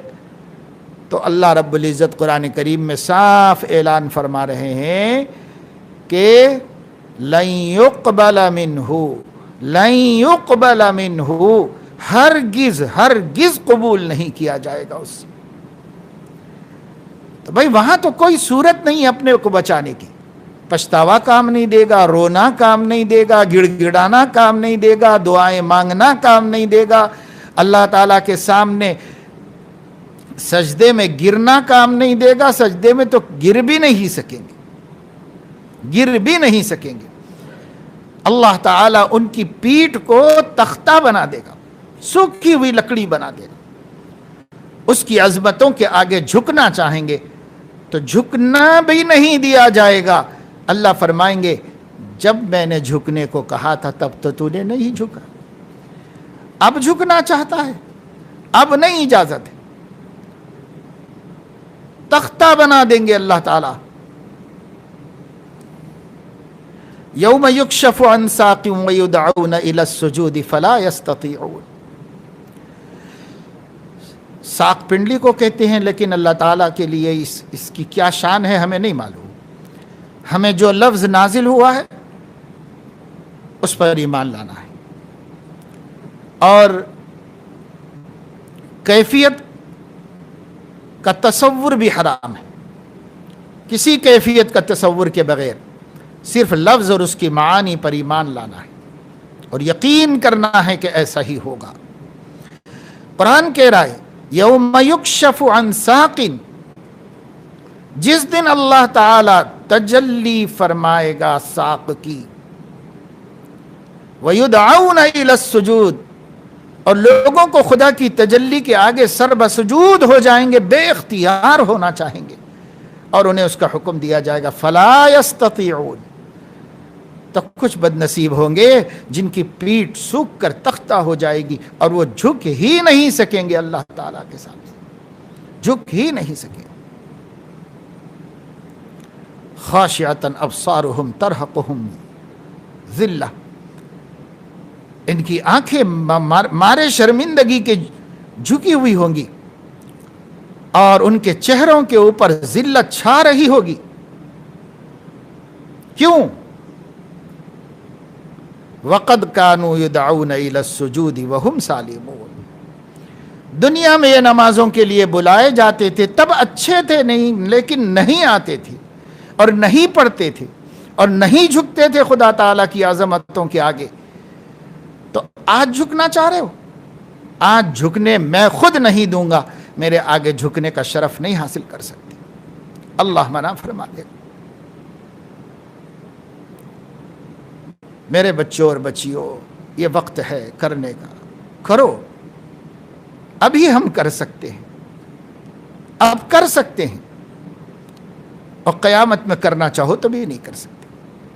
ایک دفعہ سانس اکھڑ جائے گی، پھر عمل کا چانس ختم ہو جائے، اب کوئی عمل نہیں۔ کرو، اب کر لو، تکلیف اٹھا لو، کوئی تکلیف نہیں ہے، اگر ہو بھی جائے تو کیا حرج ہے۔ ہمیشہ ہمیشہ کی زندگی کو تکلیفوں سے پاک کرنے کے لیے اگر یہ تکلیف اٹھا لی جائے، کتنی مصیبت جھیلتی ہے ماں 9 مہینے تک بچے کو جننے کے واسطے۔ ایک ایک دن گزرتا ہے، ایک ایک دن گزرتا ہے، اس کے پیٹ کا بوجھ بڑھتا چلا جاتا ہے، بڑھتا چلا جاتا ہے۔ دوسرے کو کیا احساس ہوگا تکلیف کا، کسی مرد کو کیا احساس ہوگا تکلیف کا، جو جس پر بیت رہی ہے اسے تکلیف کا احساس ہے، اور اس تکلیف کو ہم جان بھی نہیں سکتے اگر اللہ نہ بیان فرماتا۔ تکلیف پر تکلیف، تکلیف پر تکلیف اٹھا رہے ہیں۔ حملتہ امہ وہنن علی وہن، وہنن علی وہن، بوجھ پر بوجھ، مشکل پر مشکل اٹھا رہی ہے، اٹھا رہی ہے، اٹھا رہی ہے۔ پھر اس کے بعد اس کو جب وضع حمل کا وقت آتا ہے تو کس تکلیف سے جنتی ہے اس کو وہی جانتی۔ لیکن یہ ساری تکلیف ہر ماں جس کو تجربہ ہے وہ غور کرے، ہر ماں جس کو اولاد دی گئی ہے وہ غور کرے، کتنی تکلیف اس نے اٹھائی ہے، اور یہ ساری تکلیف صرف اس خوشی کو دیکھنے کے لیے اٹھائی ہے جب وہ جنا ہوا بچہ اس کے گود میں لا کے ڈالا جائے، اس خوشی کی گھڑی کو دیکھنے کے لیے، اس بچے کو سینے سے چمٹانے کے لیے، اس کے مکھڑے کو چومنے اور اسے اپنے آنکھوں سے لگانے کے لیے۔ جو خوشیاں ملنے والی تھیں، جو ارمان نکلنے والے تھے، جو آرزویں پوری ہونے والی تھیں، ان آرزوؤں کے خاطر یہ تکلیف اٹھائی ہے۔ تو اگر ہم ایک اولاد کی نعمت کی خوشی دیکھنے کے واسطے اتنی تکلیف اٹھا سکتے ہوں، تو اللہ کی رضا اور جنت کی نعمتوں کی خوشیاں دیکھنے کے واسطے کیا 4 دن کی اس دنیا میں، 4 دن کی اس زندگی میں تھوڑا مجاہدہ نہیں کر سکتے؟ نماز کی پابندی کا مجاہدہ ہے، حجاب کی پابندی کا مجاہدہ ہے، قرآن پڑھتے رہنا ہے، اللہ کا ذکر کرنا ہے، گناہوں سے بچنا ہے۔ یہ کیا مجاہدہ ہے وہ نعمتوں کے مقابلے میں جو اس مجاہدے کے بعد اللہ پاک عطا فرمانے والے ہیں؟ خصوصاً ہماری بہنیں بار بار غور کریں کہ وہ تو ایک تکلیف اٹھاتے ہیں خوشی کے خاطر، اور کیسی خطرناک تکلیف اٹھاتے ہیں اس خوشی کے خاطر کہ ان کے گود میں ایک بچہ ہوگا جسے دیکھ کے آنکھیں ٹھنڈی کرے۔ کیا تمہاری ان تکلیفوں کے بعد ایک ننھے منھے بچے کی نعمت کا مل جانا اور اس سے اپنی آنکھوں کا ٹھنڈا ہو جانا اتنی بڑی نعمت ہے کہ اس کے مقابلے میں قیامت کے مل جانا اور اس کا یہ فرمانا کہ بندی میں تیرے سے راضی ہوں کیونکہ تو نے مجھے ناراض نہیں کیا ہے، کیا یہ اتنی بڑی نعمت اس سے چھوٹی نعمت ہے؟ سب سے بڑی نعمت تو یہی ہے، اور اس سے بڑی کیا نعمت ہے؟ اس نعمت کے لیے تو جان بھی قربان کر دی جائے تو بجا ہے۔ ایک آدمی راہ خدا میں دشمن کے مقابلے میں کیسے نکل پاتا ہے؟ کس کو جان نہیں پیاری ہے؟ وہ کیوں کر جاتا ہے؟ اس لیے جاتا ہے کہ جان دی ہوئی اسی کی تھی، حق تو یہ ہے کہ حق ادا نہ ہو۔ نکل جائے دم تیرے قدموں کے نیچے، یہی دل کی حسرت، یہی آرزو ہے۔ ایک ایمان والے کی اس سے بڑی کون سی آرزو؟ نبی دعا کر رہے ہیں لا تجعل الدنیا اکبر ہمنا ولا مبلغ علمنا ولا غایت رغبتنا ولا الی النار مصیرنا۔ اے اللہ یہ دنیا کو میری سب سے بڑی فکر مت بنا دیجیے۔ یہ دنیا کی عزت، یہ دنیا کی راحت، یہ دنیا کی دولت، یہ دنیا کی خوشیاں، یہ دنیا کے ارمان، یہ دنیا کی جائیدادیں، یہ دنیا کی جاگیریں، یہ دنیا کا بینک بیلنس، لا تجعل الدنیا اکبر ہمنا، پاک پروردگار میں تیرا بننا چاہتا ہوں، اس دنیا کی محبت میرے دل میں اتنی مت ڈال کہ یہی فکریں میری پوری زندگی کو کھا جائیں، پوری زندگی کو یہی دنیا کی فکریں کھا جائیں، اور میں اس میں سے اتنا بھی ٹائم نہ نکال سکوں کہ تو راضی ہو جائے، اتنا بھی وقت نہ نکال سکوں۔ تو میرے بھائیوں، میرے بہنوں، 20 دن گزرے، ہم نے کیسے گزارے؟ ہمیں پلٹ کے بھی دیکھنا چاہیے۔ جو پلٹ کے نہیں دیکھتا اسے آگے بڑھنے اور آگے مافات کی تلافی کرنے، نقصان کا پابجائی کرنے کا تو موقع نہیں ملتا، توفیق بھی نہیں ہوتی۔ بھائی جو بار بار اپنے نقصان کو دیکھتا ہے اس کی فکریں بڑھتی ہیں، اس کی فکریں بڑھتی ہیں۔ جو تاجر روزانہ اپنے دکان کی پوزیشن کو سمجھتا ہے اپنے تجربے سے کہ اتنا مال ہے اور اتنا بکا، یہ فائدہ ہوا، نقصان میں نہیں ہوں، تو وہ چین سے سوتا ہے۔ لیکن اسے پتہ چل جائے کہ جو میں نے پایا اور جو میرے پاس رکھا ہوا ہے وہ میرے لگائے ہوئے سے کم ہے، تو اس کو رات تمام نیند نہیں آتی، وہ بے چین رہتا ہے، اس کو کھانا نہیں کھایا جاتا۔ عقل مند ہوتا ہے، ہمت نہیں ہارتا، کھڑا ہوتا ہے، کوشش کرتا ہے جو کھویا ہے اسے پالوں، اور بے وقوف ہوتا ہے تو خودکشی کرتا ہے۔ آخر دنیا ہم آخرت کی تجارت کر رہے ہیں، کیا ہمیں ان نقصانوں کا احساس نہیں؟ بارشیں نہیں ہو رہی ہیں، مال پیداوار ہو گئی، پیداوار کھیتیاں کھڑنے کے بعد بارش ہو گئی تو مایوس ہو جاتے ہیں کاشتکار، اور کتنے کاشتکار خودکشی کر لیتے۔ الدنیا مزرعۃ الآخرہ، یہ دنیا آخرت کی کھیتی ہے۔ آج جو بو گے کاٹو گے کل، گندم از گندم برویت جو ز جو، از مکافات عمل غافل مشو۔ گیہوں ڈالو گے تو گیہوں نکلے گی، جو ڈالو گے تو جو نکلے گی۔ کوئی آدمی کانٹے بو کر پھولوں کی توقع کرے، یہ کیسے ہو سکتا ہے؟ یہ کھیتی چل رہی ہے۔ الدنیا مزرعۃ الآخرہ، یہ دنیا آخرت کی کھیتی ہے۔ یہ کھیتی کر رہا، کاشتکار نقصان نفع کو دیکھ رہا ہے، اور یہ دنیا تجارت ہے۔ هل ادلکم علی تجارت تنجیکم من عذاب علیم۔ اگر یہ تجارت ہمیں عذاب علیم سے نہیں بچا رہی ہے تو اس تجارت میں، زندگی کی اس تجارت میں ہم خسارے میں ہیں، لاس میں، نقصان میں ہے سراسر۔ دیکھتے بھی تو رہو کہ زندگی کا ایک ایک لمحہ تجارت میں گزر رہا ہے، بزنس ہو رہا ہے، ہر لمحے سے بزنس کر رہے ہیں، ایک پل جھپک رہے ہیں تو بزنس کر رہے ہیں، ایک سیکنڈ گزر رہا ہے تو بزنس۔ جیسے ہمارے غلے کا ایک ایک پائی کاروبار میں ہے، اسی طریقے سے زندگی کی ایک ایک لمحہ، ایک ایک منٹ وہ تجارت میں ہے، بزنس چل رہا ہے۔ اس سے کیا کھو رہے ہیں، کیا پا رہے ہیں، نہیں دیکھنا ہے، نہیں حساب کرنا ہے۔ اگر نہیں حساب کرنا ہے تو وقت آئے گا جب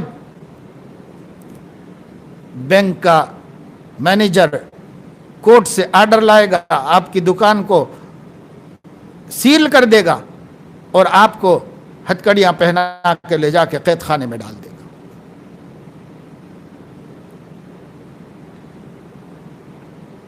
اس تجارت میں ذلت کا انتظار مت کرو۔ کس چیز کا مسلمان انتظار کر رہے ہیں؟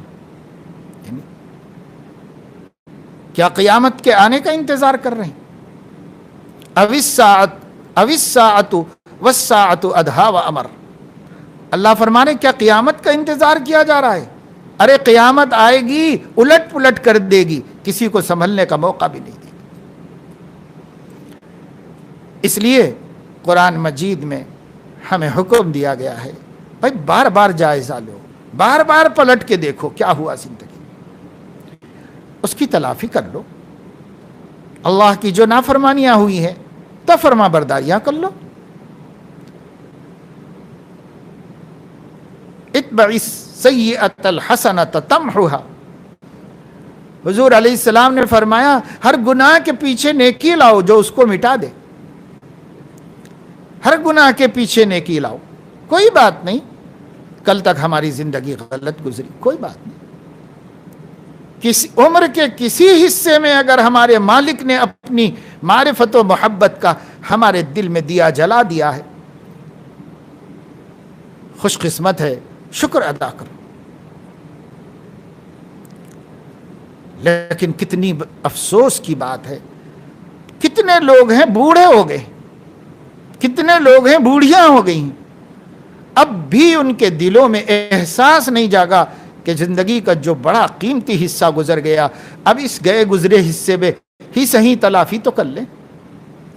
اب بھی امنگے ہیں، بننا ٹھننا سنورنا، ابھی بھی ان کے جھگڑے ان کے جھگڑے، ان کے مسئلے، اسی میں زندگیاں برباد کر رہے ہیں۔ رمضان گزر رہا ہے، آپ کو کیا آفت پڑی ہے؟ قرآن پڑھو نا، پتہ نہیں اب زندگی کے اس حصے میں ہے کہ کل رہیں گے نہیں رہیں گے، کیسے رہیں گے۔ ہمارے ایک دوست تھے، بڑے پیارے شریف آدمی تھے، ابھی 2 دن پہلے روزہ کھولا، جو ہے پھر مغرب کی نماز خود پڑھائی گھر میں، اور اپنے بچوں کو لے کر کے، گھر والوں کو لے کر کے، اور لوگوں سے کہا کہ میں ذرا لیٹتا ہوں تھوڑی دیر، تو تھوڑی دیر کے لیے لیٹے اور بس ہمیشہ کے لیے لیٹ گئے، ختم ہو گئے۔ رات مغرب کے بعد جان اللہ کے حوالے کر دی، اور حالات ایسے ہیں، حالات کے مد نظر بہرحال جو لوگ بھی جمع ہو گئے انہوں نے کچھ سفر آخرت کی تیاری کی، اور سحر سے پہلے فارغ ہو کے آگے، اور ایک آدمی افطار میں ساتھ میں دسترخوان پہ موجود تھا، سحر میں وہ ہمارے ساتھ دسترخوان پر نہیں تھا۔ کیا زندگیوں کا بھروسہ ہے؟ یہ ٹمٹماتے چراغ کسی وقت بھی بجھ جائیں گے، یہ پانی کا بلبلا کبھی بھی پھٹ جائے گا۔ کس چیز پہ سہارا کر رہے ہیں؟ جو زندگی پہ سہارا کر رہا ہے وہ ہوا پر ٹیکا دے رہا ہے، جس کا نتیجہ ہلاکت کے علاوہ کچھ نہیں۔ زندگی کا کوئی بھروسہ نہیں ہے۔ دوستو اور بچوں اور بچیوں، خاص طور سے ہماری عمریں تو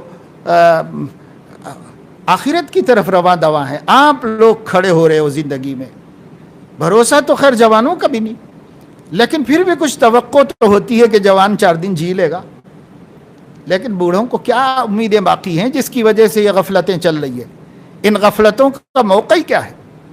ارے سب بیت گیا نا، نہیں دیکھ رہے ہیں کہ ہماری عمر کے کتنے لوگ رخت سفر باندھ چکے ہیں؟ پھر اب ہمیں کیا انتظار ہے؟ قیامت کا انتظار ہے، اپنی موت کا انتظار ہے۔ حالات بدلنا چاہیے، غفلتیں ختم ہونی چاہیے۔ جس کی جتنی زیادہ عمر ہو گئی ہے اس کا دین اس کی دنیا پہ غالب آ جانا چاہیے، اسی اعتبار سے دین کی فکریں دنیا کی فکروں پر غالب آ جانا چاہیے۔ لیکن اب بھی بیٹھے ہوئے ہیں کہ صاحب ان کا جھگڑا کیا، ان کا جھگڑا، ان کی بہو ستا رہی ہے، ان کی ساس پریشان کر رہی ہے، ان کے گھر میں یہ ہو رہا ہے، ان کے گھر میں یہ ہو رہا ہے۔ ننن کو بھاوج کی فکر پڑی ہوئی ہے، بھاوج کو ننن کے پیچھے پڑے ہوئے ہیں، ان کو ان کی حسد جلا رہی ہے، ان کو ان کا حسد جلا رہا ہے۔ ارے کیا کر رہے ہو جی؟ آخرت کے لیے جی رہے ہو یا اس دنیا میں تم کوئی ٹھیکہ لے کے آئے ہو کہ سب کو درست کر جاؤ گے اور تم کبھی خراب نہیں ہو؟ کائے کے لیے دنیا میں جی رہے ہو؟ کیا آپ کو اللہ تعالیٰ نے کوئی سرٹیفکیٹ دیا ہے کہ تم مرنے والے نہیں ہو، یا مر بھی جاؤ گے تو میں تم سے نہیں پوچھوں گا کہ کیا کیا تم نے؟ کوئی سرٹیفکیٹ لے کے آئے ہو؟ کیوں اپنی آخرت برباد کر رہے ہیں؟ کیوں اپنی زندگیاں تباہ کر رہے ہیں؟ ہر ایک کو دوسرے کی فکر ہے، ہر ایک دوسرے کی آبرو میں اس کی عزت کے پیچھے پڑا ہوا ہے، بس چین سے بیٹھنا نہیں۔ لوگ اپنا گھر تو خراب کر ہی لیے ہیں، دوسرے کا گھر بھی اچھا رہنے نہیں دیتے. جدھر دیکھو گھر گھر یہ مصیبت ہے، گھر گھر یہ مصیبت ہے. کیوں بھائی؟ اخلاق سے رہو، ہر ایک سے محبت کے ساتھ پیش آؤ، ہر ایک کا بھلا سوچو، دوسرے کی برائی کے تصور سے بھی اپنے دل میں ٹیس محسوس کرو. کسی کو دکھ نہ پہنچے مجھ سے، کسی کو تکلیف نہ ہو. زبان کھولو تو ایسی بات بولو کہ لوگوں کا دل خوش ہو جائے، اور کام کرو تو ایسا کام کرو کہ لوگوں کے دل سے دعا نکلے. کاہے کو وہ زندگی گزار رہے ہو کہ دیکھتے ہی دوسرا آدمی یہ کہے جیسے سانپ آ رہا ہو، بچھو آ رہا ہو تو ڈر رہے. یہ کتنے قریبی رشتہ داریاں ہیں. یہ ننند ہے، یہ بھاوج ہے، یہ بہن ہے، وہ بھابھی ہے، وہ فلاں ہے، وہ فلاں ہے، وہ ساس ہے، وہ بہو ہے. اتنے قریب ترین رشتے، جن رشتوں پر اللہ نے ہمیں فخر کرنا سکھایا ہے، وہ رشتے ہمارے. ہم ان رشتوں کو کیا بنا رہے ہیں؟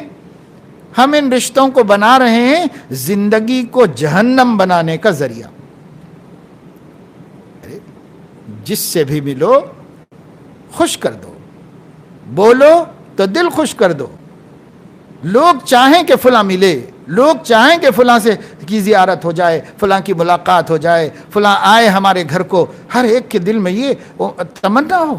ایسا سلوک رکھو رشتہ داروں کے ساتھ، ایسا معاملہ رکھو ایک دوسرے کے ساتھ. اگر آپ کو مرنا نہیں ہے اور اگر آپ کو خدا کے سامنے کھڑے ہونا نہیں ہے تو ہم کو آپ سے بات کرنا بھی نہیں ہے کہ ایسی مخلوق تو ہم نہیں جانتے. اور اگر آپ کو مرنا ہے اور خدا تعالیٰ کے سامنے کھڑے ہونا ہے اور زندگی کے ہر کیے دھرے کا حساب دینا ہے. حافظ محمد شمس الدین الذہبی رحمہ اللہ عظیم تر محدث گزرے. محدثین کی اصطلاح میں حافظ قرآن کو نہیں کہتے، حافظ حدیث کو کہتے. 1,00,000 حدیثیں سند اور متن کے ساتھ جس کو اس طرح یاد ہو کہ وہ راویوں کے اوپر کلام کر سکتا ہو، راویوں کی حیثیت متعین کر سکتا ہو، جانتا ہو، وہ حافظ حدیث. اور جن کو لاکھوں کی تعداد میں حدیثیں اور حدیثوں کا حکم اور ہر راوی اور راوی کی حیثیت معلوم ہو، ان کا کیا مقام علم ہوتا ہے. حافظ شمس الدین محمد الذہبی رحمہ اللہ نے ایک واقعہ نقل کیا ہے، اور اس میں یہ فرماتے ہیں کہ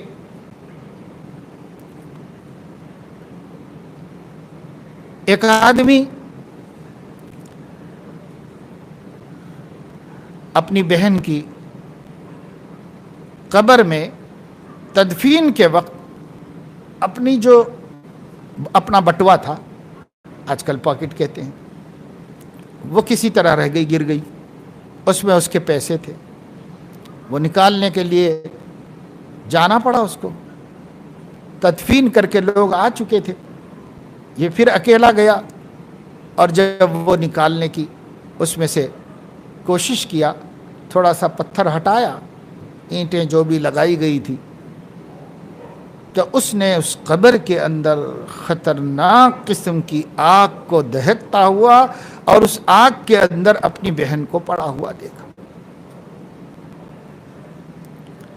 حیران پریشان ہوا، آ کر گھر میں معلومات کی، پوچھا.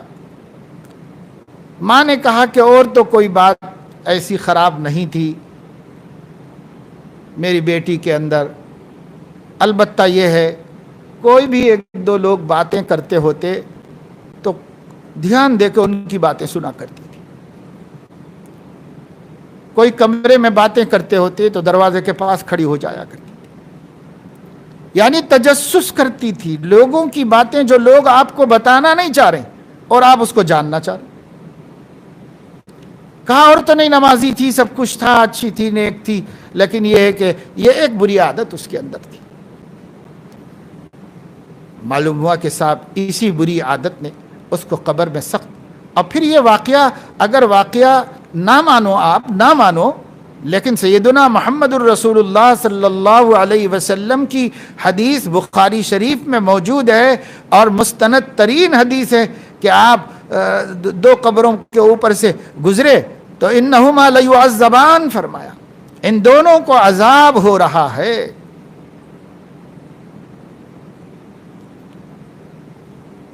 اور کوئی ایسی بڑی بات کی وجہ سے نہیں جس کو تم لوگ بڑی سمجھتے ہو. تم لوگ تو نہیں سمجھتے ہو, چھوٹی موٹی بات سمجھتے ہو تم اس کو, لیکن چھوٹی موٹی ہوتی تو قبر کا عذاب نہ ہوتا. قبر کا عذاب تو بہت بڑی ہونے کی وجہ سے ہوا. تو وہ کیا ہے؟ ایک کے بارے میں حضور صلی اللہ علیہ وسلم نے فرمایا وَأَمَّا الْآخَرْ فَيَمْشِي بِالنَّمِيمَةِ. دوسری قبر والے کا حال یہ ہے کہ وہ چغل خوریاں کر رہی, لگائی بجھائی کر رہے. پہلے جا جا کے لگاتے بجھاتے تھے, اب ہر گھر میں ہر پرس میں فون ہے, جہاں بیٹھے وہاں سے لگائی بجھائی کر رہے, جہاں بیٹھے وہاں سے لگائی بجھائی کر رہے. گھروں کو, رشتہ داریوں کو ایک مصیبت بنا دیا. قرآن کریم نے فیملی کو پناہ گاہ بتایا. ایک آدمی فیملی کی وجہ سے اتنا مطمئن رہتا ہے, میرا خاندان ہے, اتنے لوگ ہیں میرا اچھا برا کا کیا ہے, میرے پیچھے اتنا بڑا خاندان ہے, اطراف اکناف. تو فیملی کو پناہ گاہ کہا گیا. آج تو فیملیوں سے گھبرا کے لوگ بھاگنا چاہتے ہیں. کیسی رشتہ داریاں ہیں, کیسی فیملیاں. میں تو کسی موقع پر مستقل معاشرت کی اس تباہی و بربادی پر کچھ گفتگو کرنا چاہتا تھا, لیکن مجھے اس کا موقع بھی نہیں ملا. اور ہمارے بچوں نے یہ طے کیا کہ مدرسے کے بھی کام رہتے ہیں اور صحت اور شوگر وغیرہ یہ مسائل ہیں, تو ایک ہی پروگرام ہوگا. تو وہ ایک ہی پر اکتفا ہو گیا. تو اب ایک میں تو اتنی گنجائش نہیں, رمضان ختم ہونے کو آ رہا ہے, اس لیے میں نے ضمنی طور پر آپ کو بتایا. یہ رمضان میں بھی چل رہے ہیں یہ سب حرکتیں, رمضان میں بھی. اللہ اکبر. صحابہ کہتے ہیں شعبان کا چاند دیکھ کر ہم لوگ اپنے معاملات لین دین کے صاف کر لیا کرتے تھے. دینا ہوتا تو دے دیتے تھے, لینا ہوتا تو وصول کر کے لے آتے تھے اور معاملات کو ختم کر لیتے تھے. اور جیسے ہی رمضان کا چاند نظر آتا تو ہماری زندگی کچھ ایسی ہو جاتی تھی کہ ہم اور ہمارا پروردگار سارا رمضان بس اللہ کے لیے خاص. 11 مہینے اپنے پیٹ, اپنا خاندان, اپنی ریکھ دیکھ میں لگا دیے. 1 مہینہ اللہ کے لیے خاص. صحابہ ایسا بنا لیتے تھے رمضان کو, اور کثرت سے قرآن پڑھتے تھے اور عبادتیں کر کر کے اللہ کو راضی کرتے تھے, وہ خوش کرتے تھے. ہم لوگوں کو رمضان میں بھی فتنے, فساد, لگائی بجائی, لڑائی جھگڑے آپس میں, رشتہ داریوں کو نبھانے کے بجائے رشتہ داریوں کو توڑنا, نا اتفاقیاں, حقد, حسد, بغض, کینہ, عداوتیں, دشمنیاں, بات چیت بند, قطع کلام, قطع رحمی. اللہ اللہ, اتنے عادی ہو گئے ہیں ان برائیوں کے کہ رمضان میں بھی نہیں چھوٹتی. رمضان میں بھی یہ سب چل رہا ہے. کیا کما رہے ہیں, کیا اللہ کو بھیجا رہے ہیں, کیا بھیج رہے ہیں اللہ کے پاس. وَلْتَنْظُرْ نَفْسٌ مَّا قَدَّمَتْ لِغَدٍ. ہر شخص اس پر نظر رکھے کہ وہ کل کے لیے آگے کیا بھیج رہا ہے. ہر شخص. یا ایھا الذین آمنوا اتقوا اللہ وَلْتَنْظُرْ نَفْسٌ مَّا قَدَّمَتْ لِغَدٍ وَاتَّقُوا اللَّهَ. 2 تقویٰ کے بیچ میں, 2 اتقوا اللہ کے بیچ میں اللہ نے فرمایا کہ وَلْتَنْظُرْ نَفْسٌ مَّا قَدَّمَتْ لِغَدٍ. ہر بندہ, ہر نفس سے مراد شخص,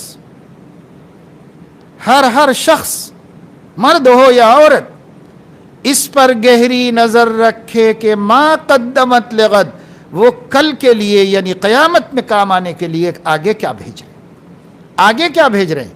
اس پہ کڑی نظر ہو, مردوں کی بھی ہو, عورتوں کی بھی ہو. اور آگے بھیجنے میں کامیاب وہی ہو سکتے ہیں جو اللہ کے تقوی کے ساتھ, خوف خدا کے ساتھ زندگی گزار رہے ہوں. اس لیے پہلے بھی اتقوا اللہ کہا, بعد میں بھی اتقوا اللہ کہا کہ تقوی اللہ کے بغیر تم آخرت کی کامیابی کا سامان بھیجنے میں ناکام ہو جاؤ گے. ہاں, تقوی اللہ کے ذریعے آگے اتنا بھیجو گے اور ایسا بھیجو گے کہ اس سے مغفرت ہو جائے گی, اس سے کام بن جائے گا تمہارا. تو اب یہ جائزہ رکھنے کے بجائے کہ میں اپنی آخرت کے لیے آج کیا کمائی اور کل کے مقابلے میں کتنا اضافہ کیا، حساب کتاب تو یہ رکھنا چاہیے تھا۔ یہ حساب کتاب رکھنے کے بجائے وہ کیا کما رہی ہے، اس کا کیا ہو رہا ہے، وہ کیا کر رہی ہے، اس کے گھر میں کیا ہو رہا ہے، اس کا شوہر کیا بول رہا ہے، ان کے گھر میں کیا اتفاق ہے، اختلاف ہے، اور اگر اتفاق ہے تو ایک آنکھ بھر کے بھی نہیں دیکھا جا سکتا، کیا کیا جائے کہ اختلاف ہو جائے۔ کوئی میاں بیوی اچھے رہ رہے ہیں، خوش رہ رہے ہیں، وہ خبروں سے بھی خوشی نہیں ہے، کیا کیا جائے کہ وہ لوگ خوش نہ رہیں۔ اور آپ ہمارے شوہر بہت اچھے رہنے، بہت آرام سے، بہت مزے سے رہنا، ہم تو رہیں مزے سے، لیکن اب دنیا میں ہمارے علاوہ کوئی نہ رہے مزے سے، کوئی جوڑا خوش نہ رہے، بس ہم ہی خوش رہیں بس دنیا۔ توبہ توبہ، ایک مومن کی زندگی ایسی ہوتی ہے؟ ذرا ازواج مطہرات کے حالات پڑھو۔ حضور علیہ السلام کی بیٹیوں کا تو زیادہ زمانہ ایک ساتھ نہیں گزرا، اور حضور علیہ السلام کی بیٹیوں میں سیدہ فاطمہ رضی اللہ تعالیٰ عنہا کے علاوہ کسی کے زیادہ تفصیلی احوال ہمارے سامنے نہیں ہے، تو ان کے پڑھو اور ازواج مطہرات کے پڑھو۔ حالانکہ وہ سوتنیں تھیں، اور فطری طور پر سوتنوں کو آپس میں کچھ نہ کچھ پرخاش رہتی ہی ہے، کتنے بھی نیک رہیں کچھ نہ کچھ تو رہتا ہے۔ نفسیاتی طور پر ازواج مطہرات میں بھی وہ اپنی نیچر تو تھا ہی، لیکن اس کے باوجود انہوں نے دین کو اپنے اوپر غالب کر کے کیسی پیاری زندگی گزاری، اور ایک دوسرے کا کتنا احترام کیا، اور ایک دوسرے کو ساتھ کس قدر غائبانہ طور پر بھی کبھی کسی کی برائی نہیں سنتی تھی ازواج مطہرات۔ اور ہمارا حال یہ ہے کہ ہم اپنی سگی بہنوں کو خوش نہیں دیکھنا چاہتے، اپنے بھائی کو خوشحال نہیں دیکھنا چاہتے۔ ارے بھابھی غیر ہوگی لیکن بھائی تو تمہارا ہی ہے، پر اس کی بیوی ہے تو وہ تو اس کے ساتھ خوش رہنا چاہتا ہے، اور اگر تم یہ سب معاملے کرتے رہو گے، فتنے، ایک بول بولا اور ان کی خوشیوں پر آگ لگا دی، ایک جملہ زبان سے نکلا اور اچھے خاصے لوگوں کو لڑا دیا۔ ملنے آئی تھی اپنی اماں سے، لیکن بہو کو نظر سے گرا کے چلی گئی، اور پتہ نہیں ہے کہ تمہاری بھی ایک ساس ہے، وہاں بھی کوئی تم کو گرانے والی موجود ہے۔ سوچنا چاہیے۔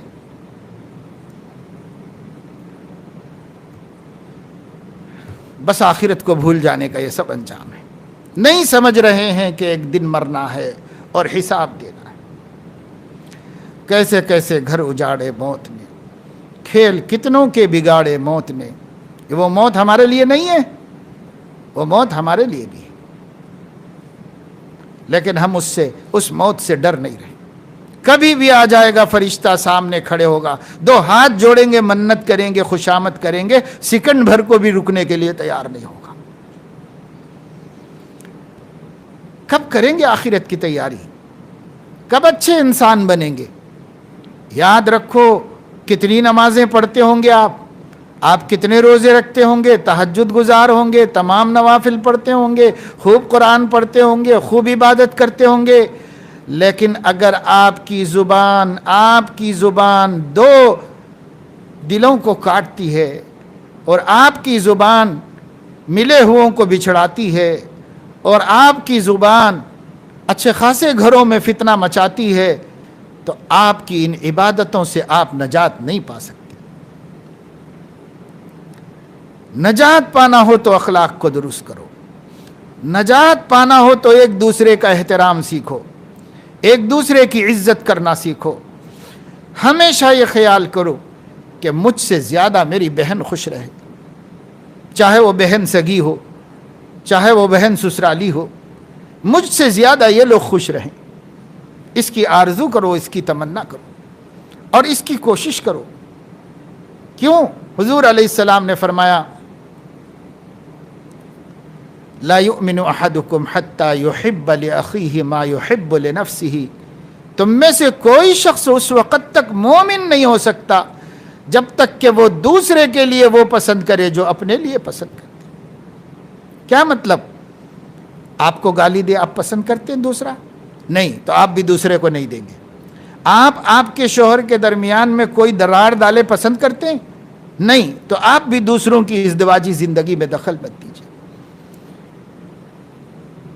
ہاں کوئی بچھڑے ہوئے ہوں تو جوڑنے کا کام کر دو، مگر جڑے ہوئوں کو بچھڑانے کا کام مت کرو۔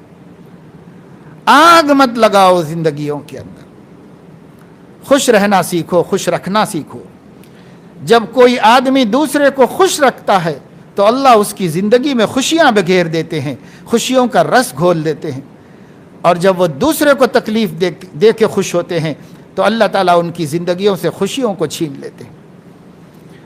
اللہ تعالیٰ اس دنیا میں ان کو ذلیل کرتے ہیں، رسوا کرتے ہیں۔ موت بھی آتی ہے تو ایسے لوگوں کی تڑپ تڑپ کر آتی ہے، سکون سے اللہ مرنے بھی نہیں دیتے، جو دوسرے کو سکون سے جینے نہیں دیتے۔ اس لیے معاشرت کے اس ناسور کو ختم کرو۔ کاش کہ اسلامی معاشرہ ایسا نہ ہوتا اور دوسری قومیں کہتی کہ اگر جینا ہے خوشگوار زندگی تو مسلمانوں سے سیکھو، لیکن مسلمانوں کا معاشرہ خود اس قدر خراب، اس قدر بکھرا ہوا، اس قدر بگڑا ہوا ہے کہ الامان الحفیظ۔ دین نماز روزے کا نام بنا لیا ہے اور باقی کوئی خلق سیکھنے کے لیے تیار نہیں، کوئی اخلاق اپنے اندر پیدا کرنے کے لیے تیار نہیں۔ جب تک اخلاق نہیں ہوں گے ایمان نہیں چمکے گا۔ ایمان تو اخلاق سے چمکتا ہے، عبادتوں سے تھوڑا ہی چمکتا ہے۔ یہ دین اسلام حضور علیہ الصلاۃ والسلام کے خلق کریم سے پھیلا ہے، نہ آپ کی تلوار سے پھیلا ہے، نہ آپ کی دولت سے، کہ آپ کے پاس تو دولت تھی بھی نہیں، آپ ایک سیدھی سادی زندگی گزارتے تھے۔ کیا روب دبدبا لوگوں پہ جماتے تھے، کیا لیڈرشپ کرتے تھے حضور علیہ السلام۔ لوگوں کو آ کر دیہاتیوں کو پوچھنا پڑتا تھا، تمہارے درمیان محمد کون ہے؟ آ کے لوگوں کو پوچھنا پڑتا تھا۔ لوگ بتاتے تھے یہ ہیں ہمارے محمد۔ اتنے سادے رہنے والوں کا کیا دبدبا تھا، اور لوگ دبدبا تو قدرتی تھا، لیکن انہوں نے کیا مصنوعی بنایا تھا جو آج ہم دادا گیری کرتے ہیں، جو آج ہماری ہوا چلاتے ہیں، اپنی عمروں کو ناپتے ہیں، ہم بڑے باقی سب جھک کے رہنا، ہم فلاں ایسے رہنا، ایسے کرنا، کچھ نہیں۔ یہ سب کیا ہے؟ میں نہیں متعین کہہ رہا ہوں کہ یہ ساس کو کہہ رہا ہوں، یا بہو کو کہہ رہا ہوں، یا ننند کو کہہ رہا ہوں، یا بھاوج کو کہہ رہا ہوں، یا بیٹے کو کہہ رہا ہوں، یا باپ کو ماں کو کہہ رہا ہوں، کسی کو متعین کر کے نہیں کہہ رہا ہوں۔ ہم سب نماز روزے کو تو دین سمجھتے ہیں، لیکن خلق کریم کو دین نہیں سمجھتے۔ دین نکھرتا ہے اخلاق سے، دین پھیلتا ہے اخلاق سے، دین کا تعارف ہوتا ہے اخلاق سے، دین کی طرف دل کھینچے چلے آتے ہیں اخلاق سے۔ اب کی نمازیں دیکھ کے کون دین کی طرف آتا ہے؟ ایک بے ایمان کو پتہ چلے کہ جو ہے فلاں صاحب کے اللہ تعالیٰ کی بہت خاص بندے ہیں، رات تمام نماز پڑھتے ہیں، تو وہ بولے گا کہ صاحب ایسے دین سے اللہ کی پناہ ہو جائیں گے تو پھر رات تمام نماز پڑھنا پڑے گا۔ تو اسے ذوق ہی نہیں نا۔ ذوق آئے گا تو وہ بھی پڑھے گا، ایمان آئے گا، اسلام آئے گا، اس کے بھی دل میں آئے گی یہ بات۔ لیکن ابھی جو باہر سے کیسے ہماری عبادت کو دیکھ کر کے کوئی شخص اسلام میں داخل ہوگا؟ آپ کہیں گے کہ ہاں بہت سے لوگ نماز کو دیکھ کے اسلام میں داخل ہوئے۔ نماز کو نہیں، نماز کے ڈسپلن کو دیکھ کر ان کی فطرت نے اپیل کیا اور وہ مسلمان ہو۔ نماز میں جو انسانیت ہے اس سے ان کے دل متاثر ہوئے۔ نماز میں جو سب مل کر ایک ساتھ کھڑے ہوئے، اونچ نیچ ختم کیا، یہ جو انسانیت کی پکار ہے، اس کو دیکھ کر ان کا دل اسلام کی طرف راغب ہوا، محض عبادت کو دیکھ کے نہیں، محض روزوں کو دیکھ کے نہیں۔ زکوٰۃ سے بھی اگر کوئی متاثر ہوا تو زکوٰۃ میں جو انسانیت کا پہلو ہے اس سے متاثر ہوا۔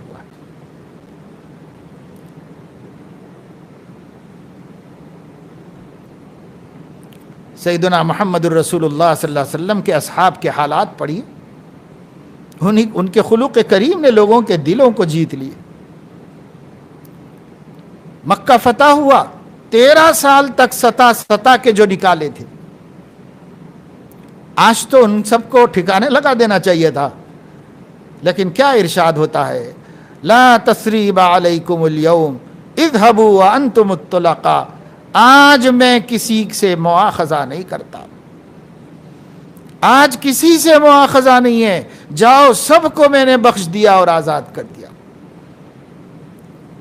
سوچا نہیں تھا لوگوں نے کہ کتنا بڑا ظرف ہے، چھپ رہے تھے، جس دشمن نے عمر بھر ستایا تھا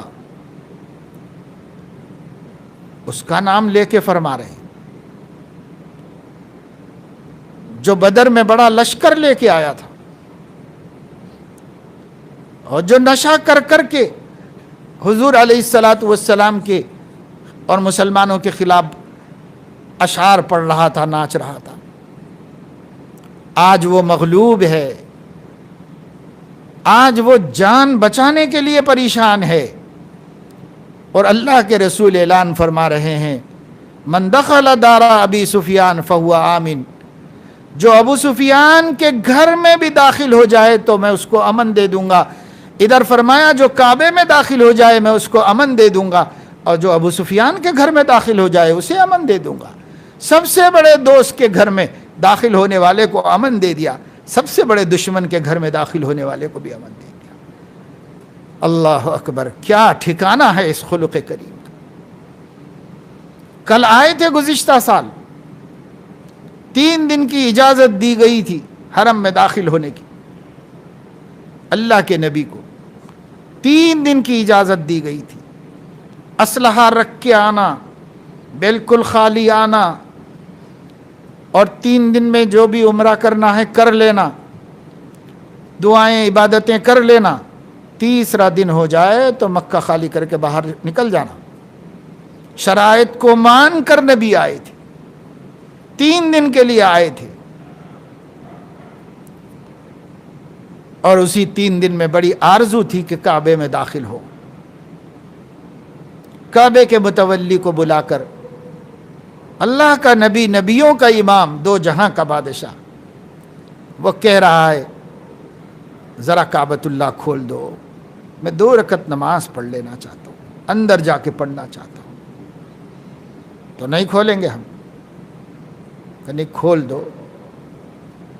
ایک پتھر پہ بیٹھا ہوا ہے متولی کعبے کا، کافر بے ایمان، اور نبیوں کے نبی اور انسانیت کے امام سامنے کھڑے کر عاجزی کر رہے ہیں کہ بابا کھول دے، میں اللہ کے گھر میں، میری تمنا ہے، آرزو ہے، کھول دے کھول دے۔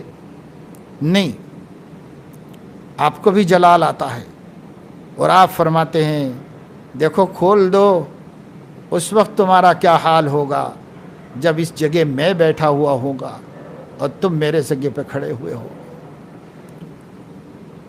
تو تہقہ لگایا، ٹھٹا بنایا، مسخرہ پن کیا کہ ارے وطن چھوڑ کے بھاگے ہو، دوسری جگہ پناہ لیے ہو، ایسا بھی دن آنے والا ہے۔ او ہو، دیکھو لوگوں کیا کہہ رہے ہیں یہ صاحب۔ صبر کر لیا حضور علیہ السلام۔ اگلے سال فاتحانہ شان سے مکہ مکرمہ میں داخل ہوئے، سارے لوگ زیر نگیں تھے، سارے لوگ پناہ مانگ رہے تھے اور آپ کے رحم و کرم کی بھیک مانگ رہے تھے۔ آپ علیہ الصلاۃ والسلام جب دوسرے کاموں سے فارغ ہو گئے تو آپ نے چابی کعبے کی منگوائی، کعبۃ اللہ کی چابی آپ کو لا کر دی گئی، کعبہ کھولا گیا، تمام بتوں کو اس میں سے نکالا گیا اور اسے بتوں سے پاک کر کے ایک اللہ کا گھر، ایک اللہ کے لیے خالص کر دیا گیا۔ پھر آپ چابی لے کر آئے، اسی پتھر پہ چڑھ کے بیٹھے اور اس شخص کو بلایا، متولی کعبہ کو، وہ آ کے ہانپتے کھانپتے سامنے کھڑا ہوا تھا۔ حضور علیہ الصلاۃ والسلام نے فرمایا جانتے ہو میں آج کعبے کی تولیت کس کو دینے والا ہوں، یہ چابی کس کے حوالے کرنے والا ہوں، کس کو متولی بنانے والا ہوں کعبے کا؟ اس کے سامنے گزشتہ سال کا منظر تھا، وہ اپنے آپ میں ڈوبا جا رہا تھا، اس کی سانس رک رہی تھی، اکھڑ رہی تھی، حضور علیہ الصلاۃ والسلام نے فرمایا داہنا ہاتھ بڑھاؤ، اس نے داہنا ہاتھ آگے کیا، اللہ کے نبی نے چابی اس کے ہاتھ میں رکھی اور فرمایا کہ یہ چابی تمہارے ہاتھ میں رکھ رہا ہوں، قیامت تک تمہاری نسلوں سے کوئی اس چابی کو چھین نہیں سکے گا۔ تم ایک دو رکعت کے لیے، چند لمحوں کے لیے مجھے اس گھر میں داخل ہونے نہیں دیے تھے، یعنی یہ میں بتا رہا ہوں، نبی نے تو یاد نہیں دلایا ان کو، شرمندگی کی بات میں بتا رہا ہوں۔ اس نے 2 رکعت پڑھنے کے لیے نہیں کھولا تھا، نبی نے صرف ان کو نہیں، اس طرح ان کے ہاتھ میں رکھا کہ قیامت تک انہی کی اولاد کعبے کی متولی ہوگی، اور کسی بڑے سے بڑے سلطان وقت کی مجال نہیں ہوگی کہ اس خاندان سے چابی واپس لے لے۔ نبی نے متولی بنایا ہے۔ آج تک کوئی اس خاندان، کوئی بادشاہ، اس وقت بھی کسی بادشاہ کو، اب تو بادشاہوں کو کوئی ذوق بھی نہیں رہا، لیکن کچھ زمانے پہلے تک بادشاہوں کو بھی دین کا، مسجد کا، کعبے کا بڑا احترام تھا، ذوق تھا، تو بلانا پڑتا ہے متولی کو، شیبی خاندان کے متولی کو بلانا پڑتا ہے، وہی آئیں گے اور وہی کھولیں گے تو سعودی عرب کا بادشاہ بھی قدم رکھ سکے گا، ورنہ کیسے جائے گا اندر؟ مجال نہیں کہ کوئی اندر جائے۔ سبحان اللہ، کیا ہستی تھی اور کیسی زندگی تھی۔ ان اخلاق کی بلندیوں کا تصور بھی مشکل ہے، لیکن یہ حقیقت واقعہ ہے، یہ افسانے نہیں ہیں، یہ کہانیاں نہیں ہیں جو گڑھی گئی ہوں، یہ سیدنا محمد الرسول اللہ صلی اللہ علیہ وسلم۔ آپ کو خلافت عثمانیہ کے سیریل دیکھنے کی کوئی ضرورت نہیں ہے، آپ سیدنا محمد الرسول اللہ کی سیریل دیکھیے، آپ ان کی سیرت طیبہ کو دیکھیے اور ان کے پیچھے 1.25 لاکھ صحابہ کرام کی زندگیوں کو دیکھیے۔ ہر صفت پیدا ہوگی آپ کے اندر، اور اس کے بغیر تو آپ کوئی صفت اپنے اندر نہیں پیدا کر سکتے، ہر صفت یہیں سے پیدا ہوگی۔ مگر اس کا کوئی شوق ہے؟ ہاتھ میں 2 سیرت کی کتاب، نیند لگ جائے گی، پڑھنے کے لیے بولو تو آفت آ جائے گی، کوئی ذوق نہیں ہے سیرت پڑھنے کا اور سننے کا، الا ماشاء اللہ جن کو اللہ نے توفیق دی سو دی۔ ایسا معشوق ہے، ایسا محبوب ہے، کائنات کا ذرہ ذرہ جس کی محبت میں وارفتہ تھا۔ جبرائیل نے براق سے کہا کیوں مچل رہا ہے؟ پتہ نہیں تیرے اوپر کون سواری کر رہے ہیں؟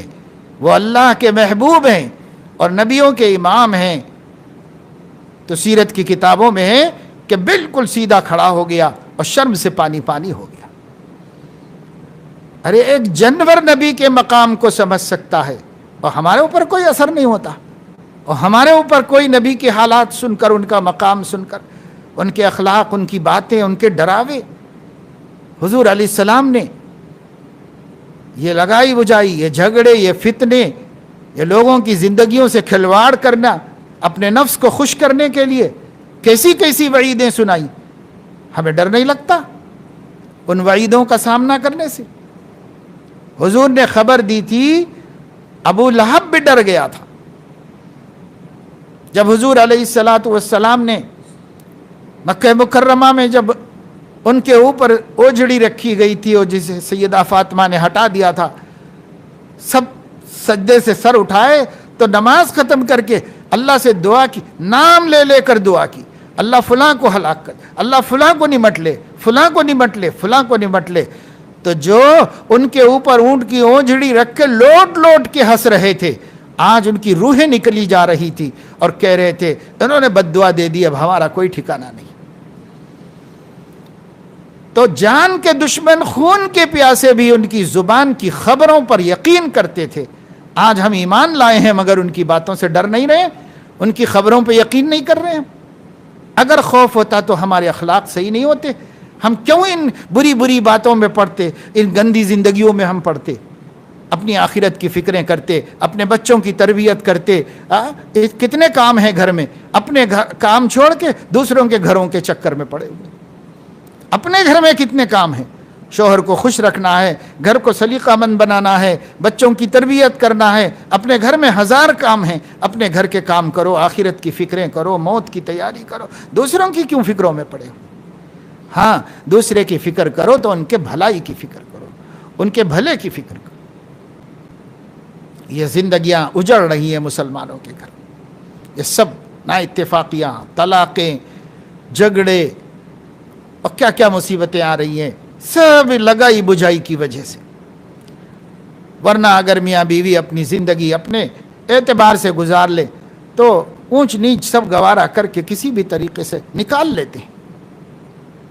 اگر بڑھانے چڑھانے والے نہ موجود ہوں تو وہ نکال لیتے ہیں۔ کبھی افسوس افسوس، ماں خود اپنے بچے کی زندگی اجاڑ دیتی ہے، اس کے کان پکا پکا کے، اس کے سامنے بہو کی شکایتیں کر کر کے، اس کو دشمن بنا کے اپنی اولاد کی زندگی خراب کر دیتی ہے، بے مزہ کر دیتی ہے، بلکہ مصیبت اور عذاب بنا دیتی ہے۔ کیسی ماں ہے؟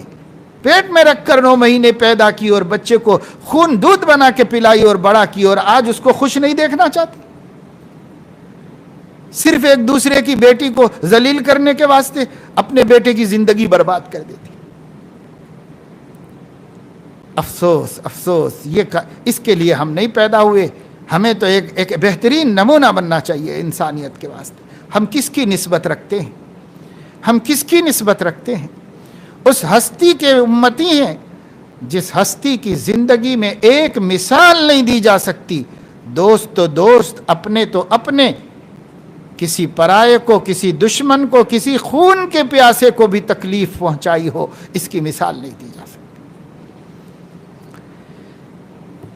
تو خیر بھائی، میں یہ بتا رہا تھا کہ آج پہلی طاق رات ہے، اس کو عبادتوں میں استعمال کیجیے۔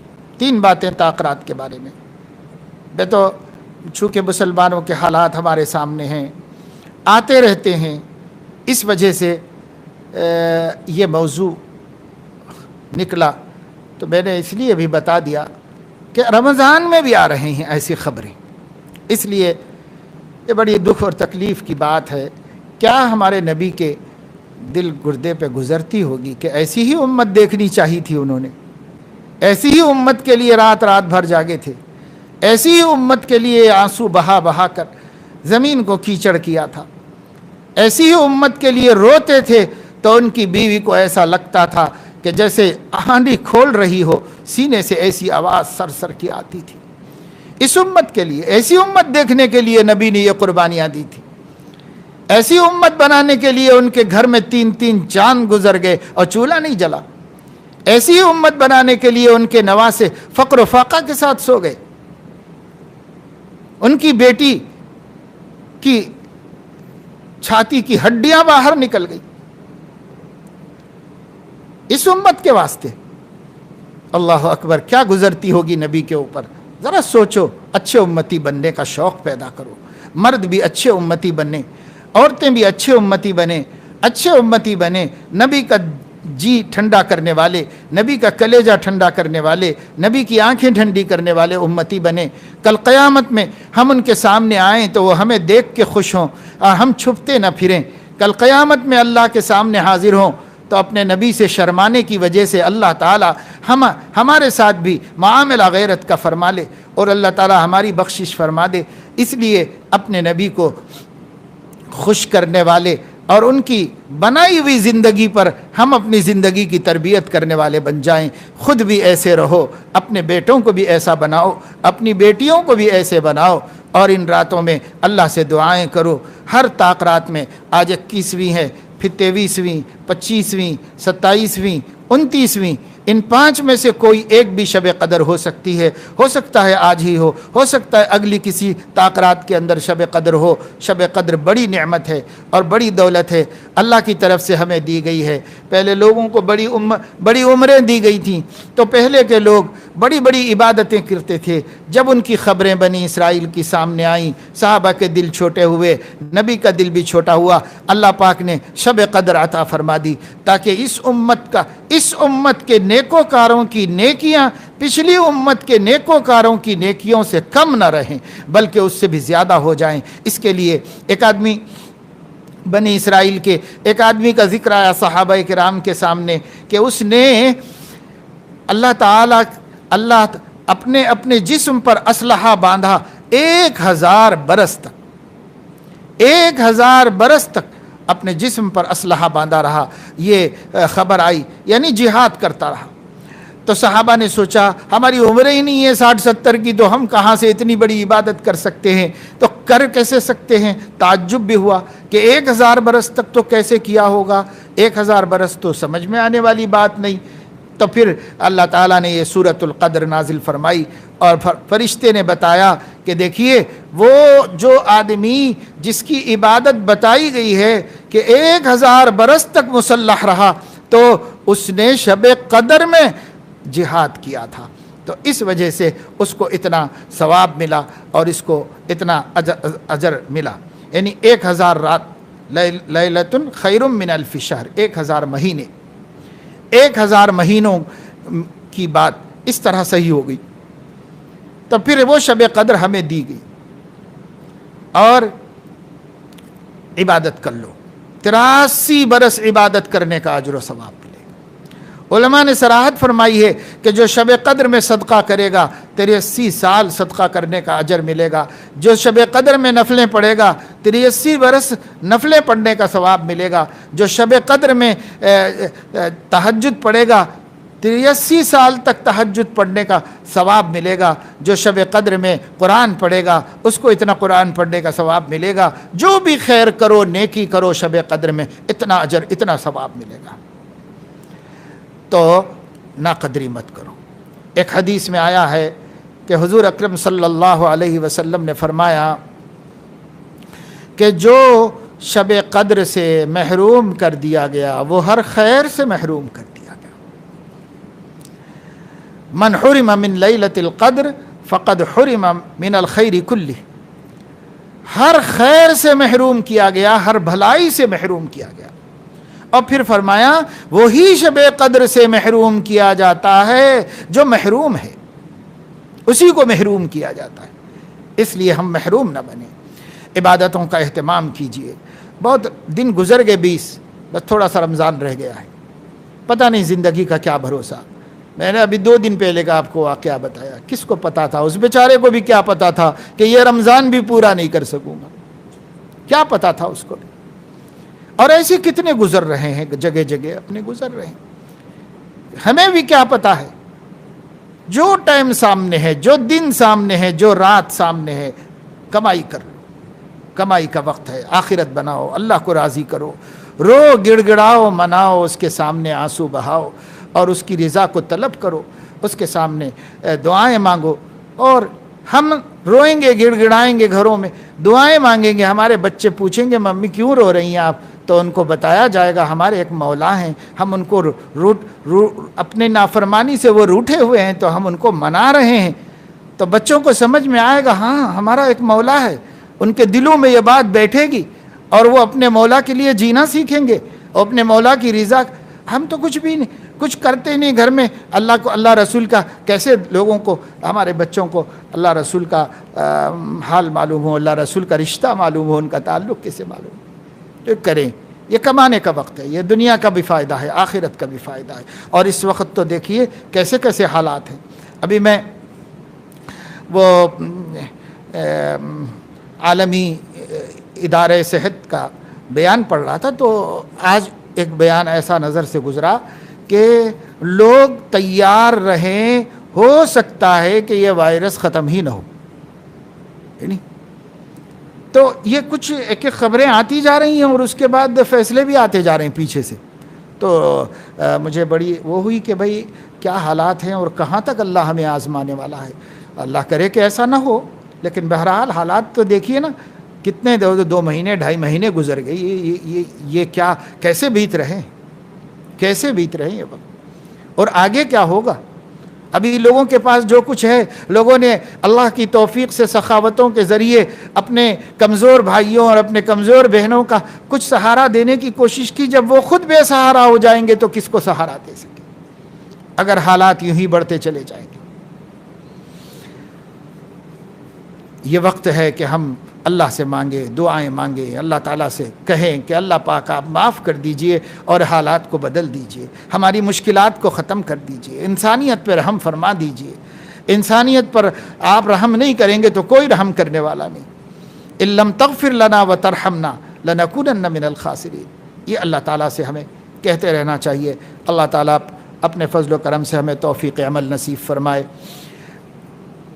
درود شریف پڑھ لیجیے. اللہم صلی علی محمد عبدک ورسولک وصلی علی المؤمنین والمؤمنات والمسلمین والمسلمات.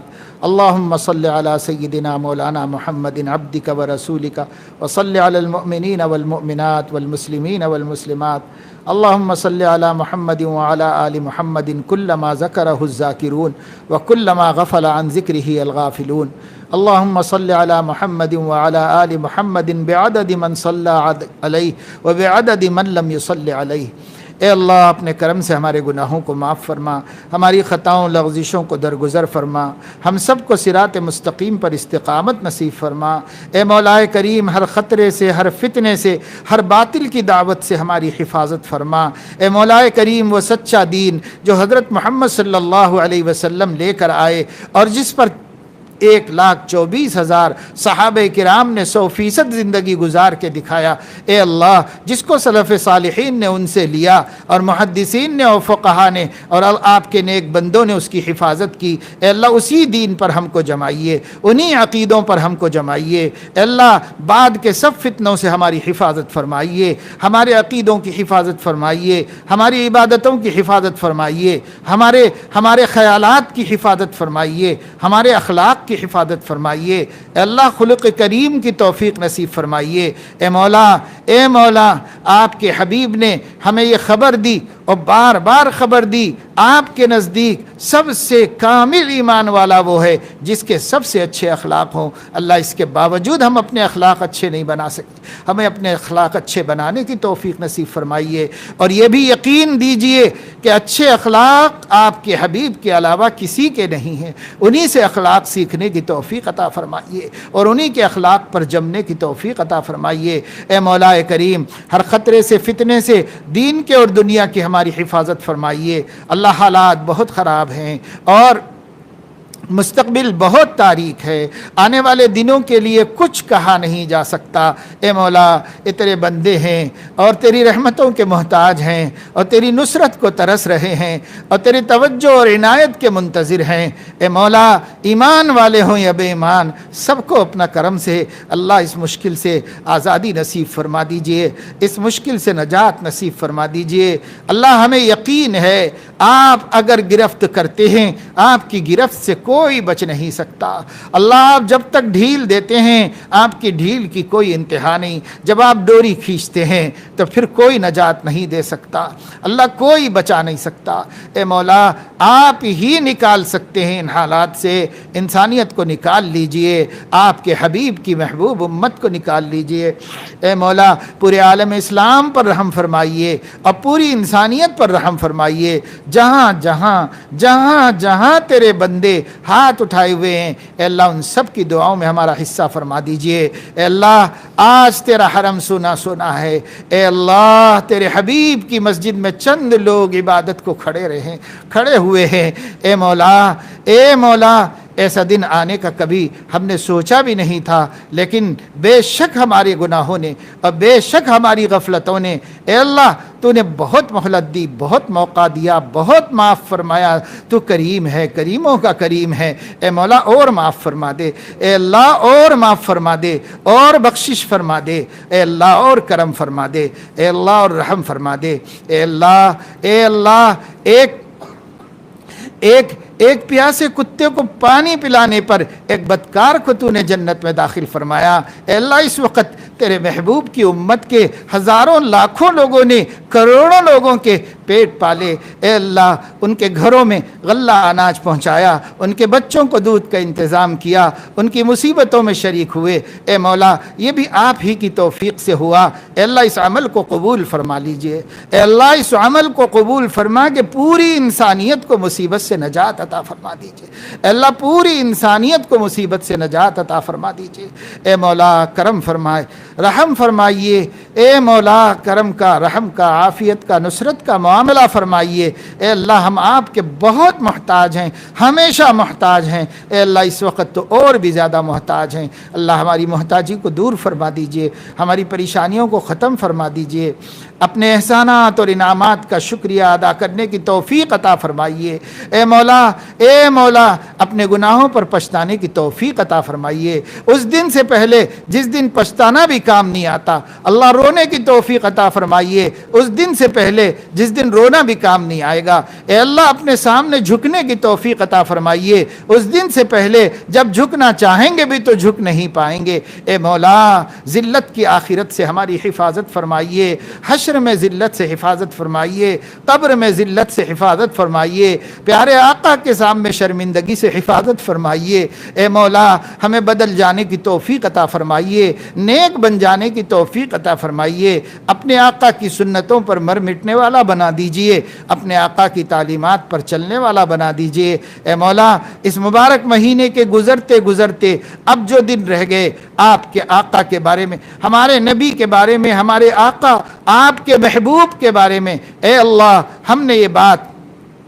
احادیث میں سنی ہوئی ہے کہ آپ صلی اللہ علیہ وسلم جب آخری عشرہ شروع ہوتا تو شد میزرہ واحیا لیلہ وایقظ اہلہ، کمر کس لیتے تھے، پوری رات عبادت کرتے تھے، گھر والوں کو بھی جگاتے تھے اور عبادت کراتے تھے۔ اے اللہ ہم سب کو اس سنت پہ عمل کرنے کی توفیق عطا فرما۔ اس آخری عشرے میں بہت سے لوگ جو برسہا برس سے پابندی کے ساتھ عشر اخیرہ کا اعتکاف کرتے تھے، عبادتیں کرتے تھے، تیری چوکھٹ پہ پڑے رہتے تھے، اے اللہ حالات نے اس سے بھی محروم کیا۔ اے اللہ اس کا نعم البدل عطا فرما دے، اے اللہ اس کا نعم البدل عطا فرما دے، اے اللہ اس کا نعم البدل عطا فرما دے۔ اے مولا کریم جو عورتیں ہیں اپنے گھروں میں اعتکاف کیا کرتی تھیں، انہیں اب بھی کرنے کی توفیق عطا فرما، اور مردوں کو گھروں میں عبادتوں کو اور راتوں کو زندہ کرنے کی توفیق عطا فرما۔ دعاؤں سے، تلاوت سے، نوافل سے اور گڑ گڑانے سے راتوں کو زندہ کرنے کی توفیق عطا فرما۔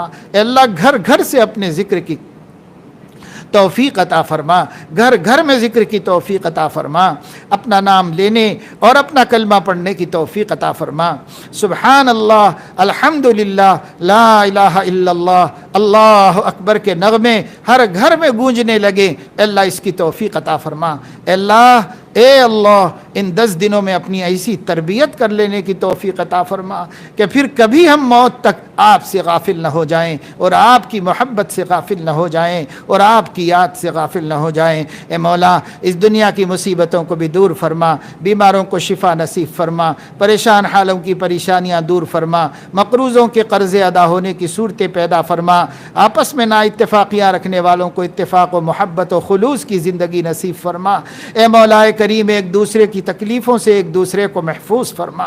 اے مولا اپنے فضل و کرم سے ہمارے معاشی حالات کے بھی بہتر بن جانے کے غیب سے سامان فرما۔ اے اللہ جو کچھ نقصان ہو گیا ہے اس کی غیب سے تلافی کا سامان فرما۔ اے مولا ہماری دنیا آخرت کی تمام بھلائیاں ہمیں نصیب فرما۔